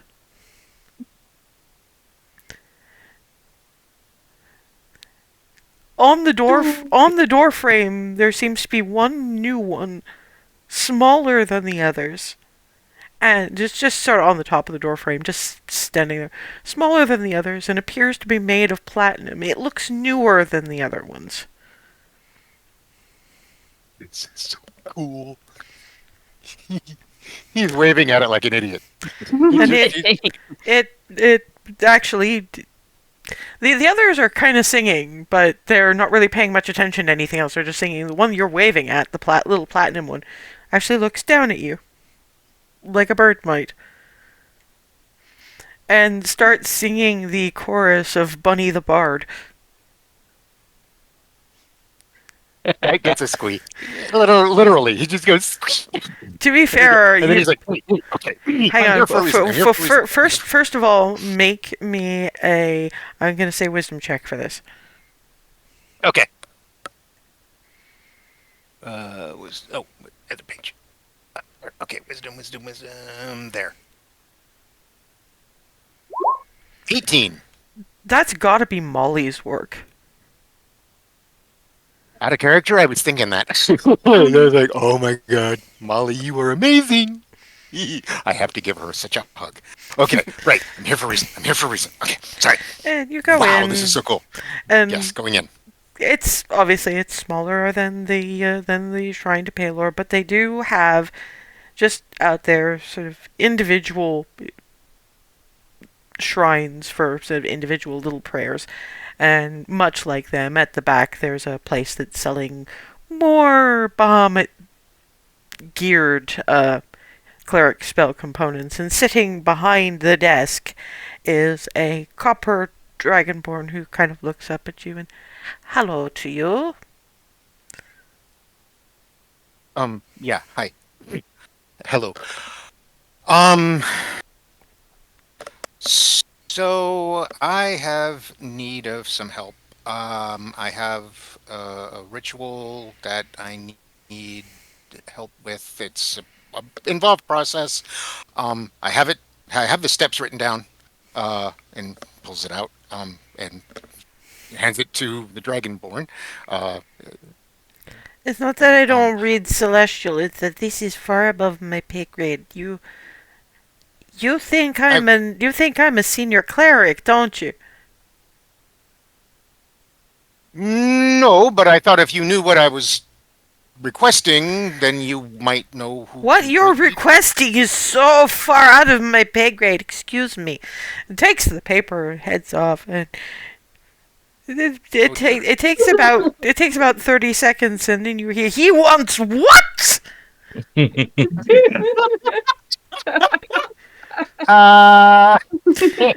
like, And Oh, dear. there's yet more silence for a while, and what comes bursting out is a more canary-themed Aarakocra, holding on to the bit of paper like, this works! Yes. How do you test something like this? Well, to be fair, one of our party members did so accidentally. Oh, the Been through a lot. Azimar. Yeah, she's been through a lot, and yeah, this is basically a distillation of that. And Out of character, I'm going to assume that you pulled that big lot of diamonds that Jahavarian gave you, and you got enough to handle your various resurrections, and probably an extra for like a tip or something, because this is asking a lot. yeah, no, and I'm also adding. I forget how much gold is per platinum. 10. Remember, I skipped Electrum. That's right.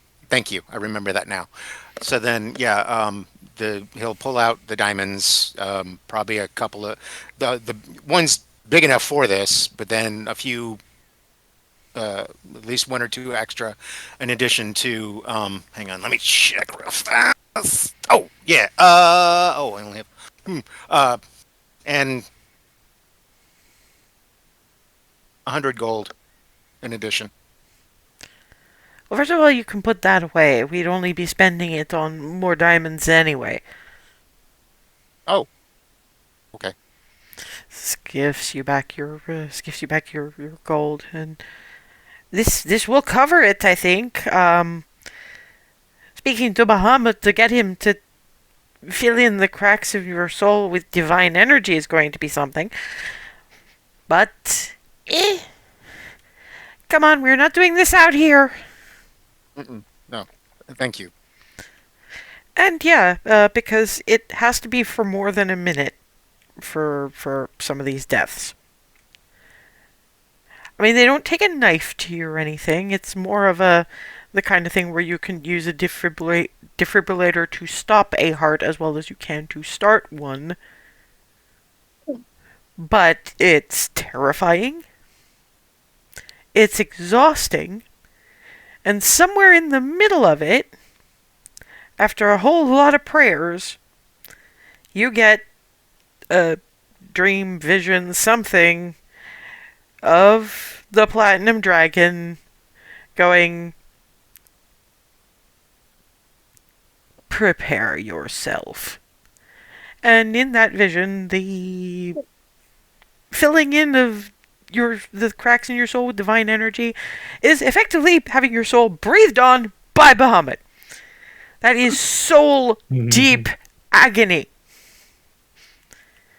And then you have to die again. At least once. So it's probably about 2 hours later. You're coming up to lunchtime. You're somewhere between so fucking hungry and never want to eat again. You are exhausted and in so much pain. It's hilarious that I was sick last session because you're describing pretty much what I was feeling. So yeah, I'll just take that and ratchet it up. Yeah, take that, ratchet it up, add one of my bad pain days. Oh Christ, human knee. Okay. Yeah. Yeah, because Okay. you were expected to have to wait until you got like picked up by Alice, because the best you've got is to have them, you helped out, and then you kind of pool into a chair. Just you get poured into said chair because your bones just don't want to hold the rest of you up anymore. Mm-hmm. My bones no longer bone. As for the rest, so yeah, I'm just gonna stay there. Yeah, well, until you kind of have to. Whenever moving is not happening. You are offered a cup of tea. It takes you about half an hour to drink it. Thankfully, because this is Egref, you have a warming stone under it, which means it stays warm. It kind of helps soothe. It's got a fair bit of honey as it soothes the throat, because the whole having the cracks in your soul repaired, that involved a lot of screaming. Like, you heard Alice screaming. That was... Hers sounded prettier. The rest of you, when you get into the when you get into the shrine to Palor, it's a young halfling woman who a couple of you know as Bethan. Goodness, there is a lot of you. How can we help? Oh, how to explain this one?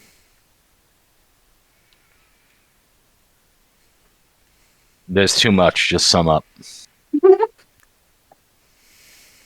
Then, Barnabas, could you please? You're better at coming up with a summary on the spot. Well, we need help. Well, yes, you're adventurers. You always need help. Most of it's psychological. Yes. Not this time. We need the help of your senior-most healers. Aren't you basically made of healer? Yes, this is for a particular ritual, and it involves all of us, except for her, dying repeatedly. Like I said, psychological. The mic didn't For pick up most of that. Like I said, psychological. I know how it sounds, but we know what we're doing. Alice is just look. Can we go up and see Haskan? He'll be able to explain this to someone senior. We shouldn't be burdening a student with this. You can go up and see Haskan. He probably wants to have a word about your performance yesterday, which I could not do because I was on early shift. So I am sorry if I missed it. And it's just as well, kid.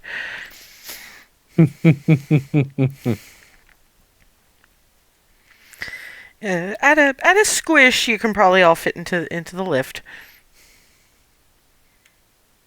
mm, It's only a little squish, not a huge squish, but it's Hazel, and Hazel doesn't like enclosed spaces. So, just very uncomfortable. and yeah, out into the reception of the R&D wing, and Gloria looks up. And, hello to you. There's a lot of people for Heskan's office. Yes. We apologize. Things have gotten a bit complicated. I think he also wanted to see us about the performance. Oh, it was to see at least one or maybe two of you looking at Alice and Remy respectively about the performance, because, well, Paladin Grasswind is a known quantity, you see, and hey, Ree, looks like you're gonna be the one stuck on explanation duty after all. Okay. Sorry you couldn't shove it off onto Hazel, but he's in his office looking over notes, so clicks the door open. And Thank you. head into Heskan's office, and he's currently making a bunch of notes. And why did I get a call from downstairs saying something about psychological help? Yeah, we should have just asked to speak to you. Probably. I mean, all adventurers need their heads examined, but I mean, it was a fine performance, but it feels like you have something more urgent to be talking to me about. We came here to see the senior healers, probably all of them at once. Something about dying repeatedly? Yes. It will imbue our souls with enough radiant energy to resist the corruption. To be a bit more specific, we were hunting up a way to become immune to the soul-taint. I know in your notes it says it doesn't happen. I see that expression on your face. I've met a few Dragonborn, I know. But it turns out that if you die a few times in relatively quick succession, and then have some very powerful celestial being fix the cracks that leaves in your soul by binding it with divine energy, and then die at least once again, possibly twice to be safe, because I think that's the number of times I died between the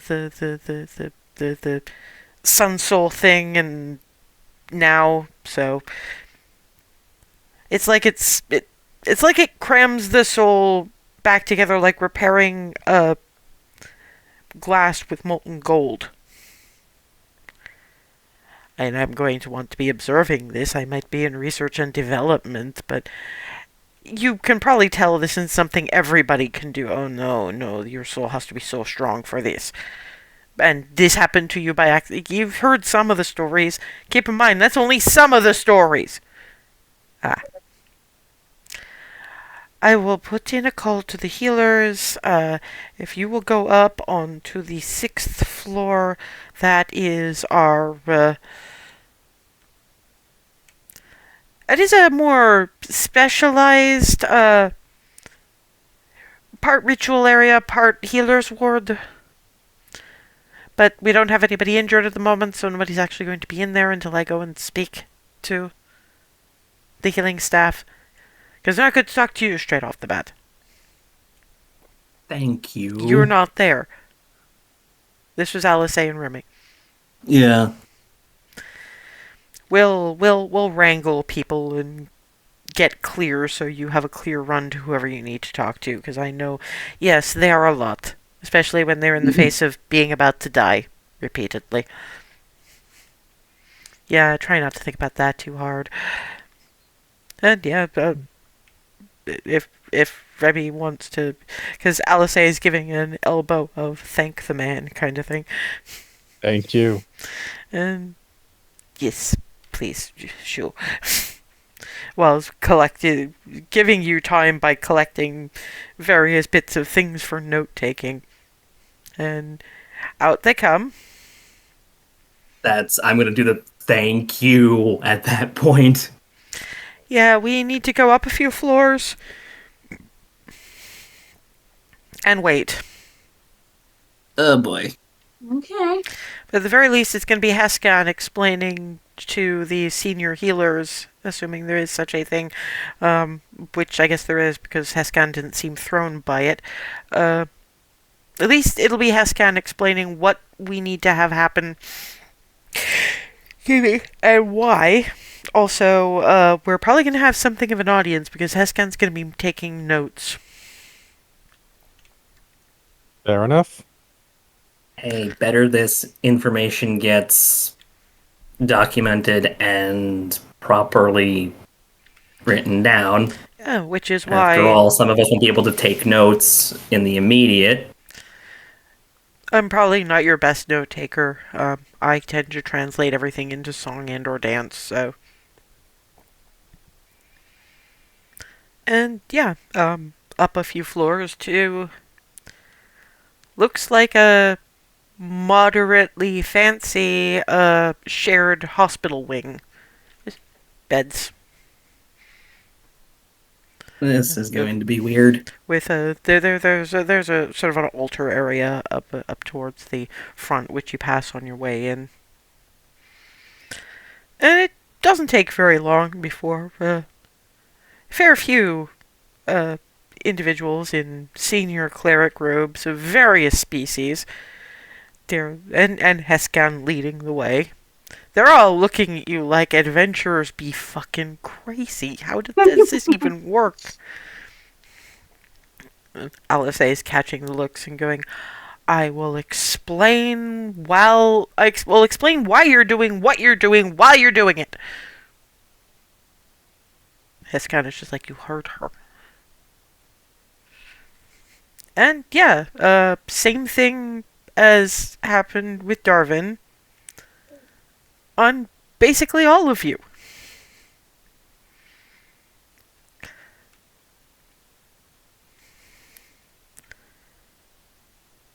You don't even get as much the warnings from the various deities when the bit about patching your soul together happens. Although Barnabas remembers that locking feeling from when he gave up his way home. Mm-hmm. This is like if it went the rest of the way. Oh. Possibly fortunately, possibly unfortunately, that's largely drowned out by an awful lot of pain. You heard Alice screaming. Because the thing that didn't get focused on as much is that to get the soul to that bit, it's not just the dying. It's the having had her soul shredded the way it was. So for the gods to do what was wanted, they had to shred your souls further and then patch them back together. Thankfully, while that particular bit of the secret wasn't given, possibly to spare you having to worry too much about it, the gods apparently know what needs doing. And so yeah, by the end of it, each and every one of you is in the exact same shape that Darvin is.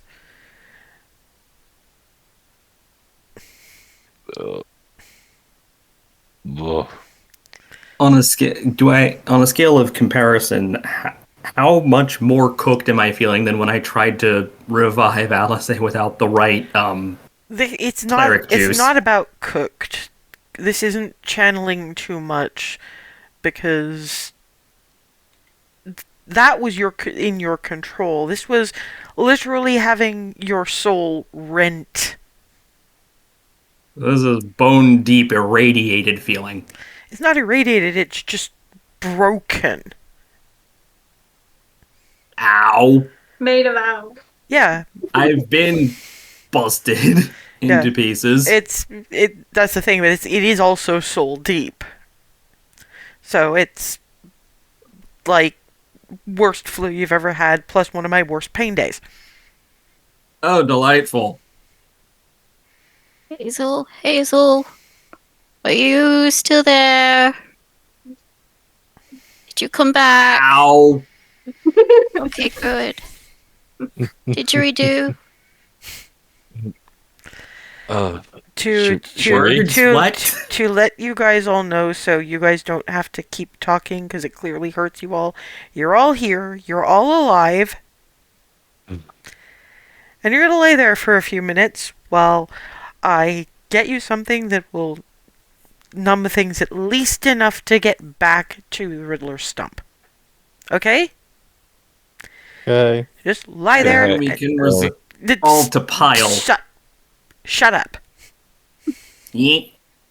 No more talking. Also, I have to pick up Darvin because I don't know if he has a bed where he is right now. So, drinks for you guys first, and then I will pick up Darvin, and then we will go. As she's walking out, thank the gods the trolley stop isn't far from here.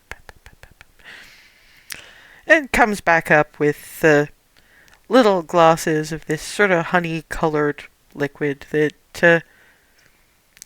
tastes fairly herbal, and well, it doesn't exactly make you feel better, it does just make you feel more numb. It's kind of like full body Novocaine. Oh no. It won't last for very long, and look, at least I didn't go the eels route.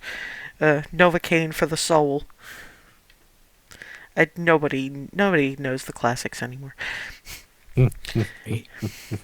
Anyway, while you guys are slightly recuperating, Darvin, Alice doesn't even bother saying anything because there he is. Just throws him over his shoulder. So next thing you know, he's ow, and then a face full of wing. The sound of air It's escaping very, from very, a very, balloon. very, very, very, very, very faint whimper. That's the only sound he can make. Yep, I know. We're taking you to where there's a bed for a few minutes and something that'll make it hurt a little less for a bit, I think. And then into the lift, up, and then you. To be fair, you guys are mostly looking at the ceiling because even propping yourselves up hurts. But you hear the occasional whimper, and then she tries to be careful, so you poof, and then hands a little glass of the of the herbal tasting stuff. Just realizing full body Novocaine plus Hazel not being exactly the most graceful is going to lead to her bruising herself to shit and back, not noticing. No, that's because Alice is going to be guiding. Stop deliberately trying to make this harder for yourself when you have an Alice who is trying to make it easier on all of you. I know, it's just funny. If it weren't for Alice, that's exactly what would have happened. We're all dumbasses. You are all dumbasses. I mean, in all fairness, you do have Palor clerics looking at you all with expressions or I don't think I've ever met such brave idiots in my entire life.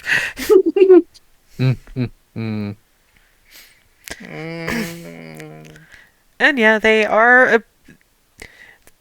Alice does actually have a conversation with them, and these various senior clerics do at least help get you onto the trolley. And thankfully, because the fare taker, etc., is kind of nice, they stop the trolley for long enough for all of you to hobble your asses out.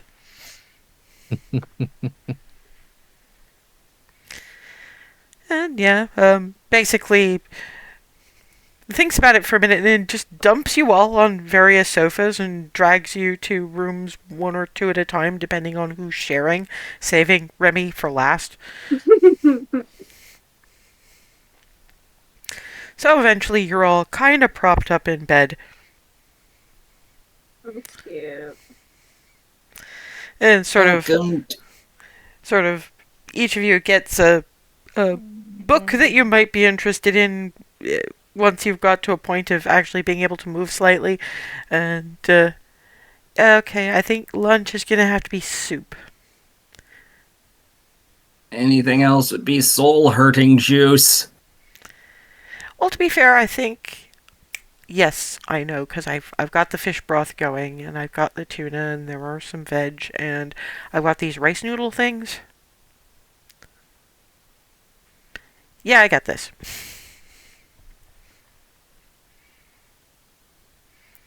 And yeah, you get this kind of ramen-ish kind of thing, but with those flat ho fun rice noodles instead of it's with the fish broth and chunks of the tuna that Darvin brought in. And while she makes sure that everybody is fed, she does the two couples she leaves to their own devices. But when Rylan is sorted in the chair, she kind of sits cross-legged next to them and like, "How you doing?" Assuming he's Nix. Alice asking, "How are you doing?" Sorry, I just. Zoning out. It's a lot. No, not zoning out, just like. It's a lot. I made yours all vegetables. Thank you. I'll come back to check on you in a bit. I'm just trying to be supportive here. Thank you. Over to Ava. How you doing?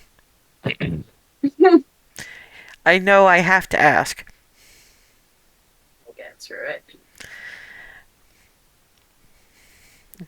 Soup. None of it should require too much in the way of chewing anyway. Gives little hair ruffle.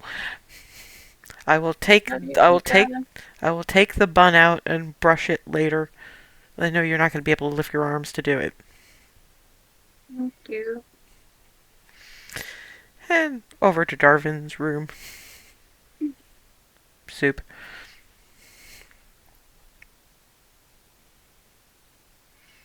So sets the bunny with the little balloon. It takes off the night table and sets it next to him. Boom.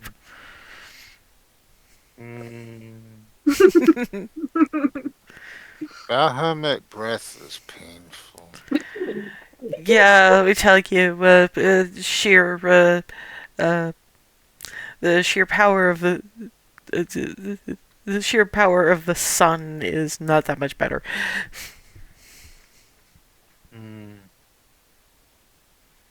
Thank you. That's cool. Did you like the shrine anyway? Oh, cool. Need to remember to hug Molly. Why are we hugging Molly? I mean, besides, she got us on this whole trek to become immune to the soul-taint in the first place. Canaries. So many canaries. Did she make all of them or just some of them? At least one. Yeah, to be fair, that one looked different than all the others, so probably just that one. Yeah. At least one above the door. I'll have to have a look later. Eat your soup before it gets cold. Hey. Little hair ruffle. And then, after feeding you guys, it settles next to Remy.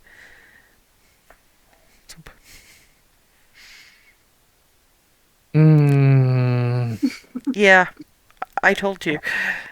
I warned you. Did I not warn you? Mm-hmm. Eat your soup, it will give you strength to be able to weather the pain. Thank you. Yeah.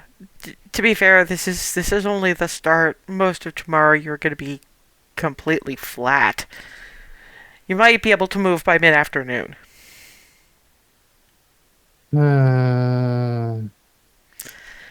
Look, ends justify the means, I guess. Whatever it takes. Apparently, yeah. But I'm going to be sort of up and down, keeping various of you company because I know you're going to have a hard time getting to sleep while OW happens. But I'm going to start with you, and actually pulls out her guitar and moves to the vanity table stool. Lunch accompaniment.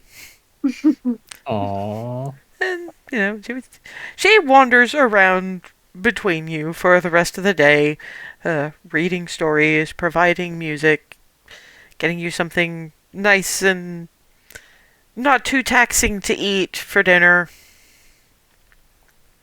and does warn you all.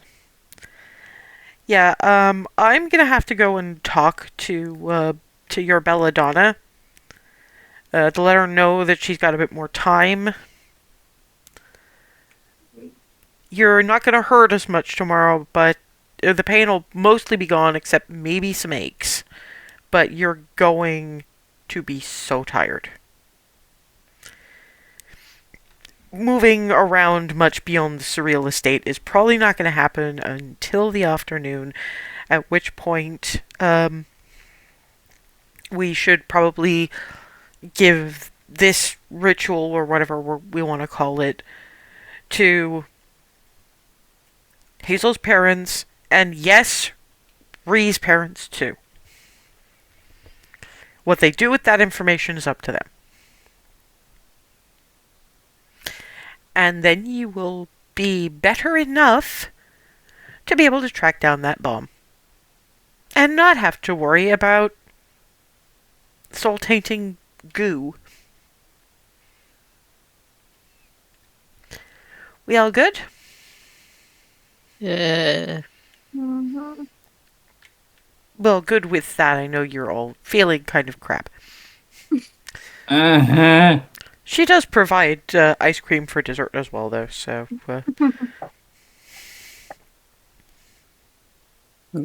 Clarity just leans and it, like, is sort of like that sick cuddle yeah. that, yeah. Yeah. But, again, you have a bard keeping company and making sure that your various needs are met, and actually apparently wanders out and comes back with some of the painkillers that can be found in that shop that Ava got her. Don't be so afraid of fire pills. So that at least lets you get some sleep. Mostly because while they taste like kiwi fruit for some reason, they also knock you out like that. And since we are at about that time, when we come back in 2 weeks' time, we will disseminate information and get over multiple stacks of exhaustion all in one go. But there you have it. That's at least you don't have to worry about that anymore. See you guys.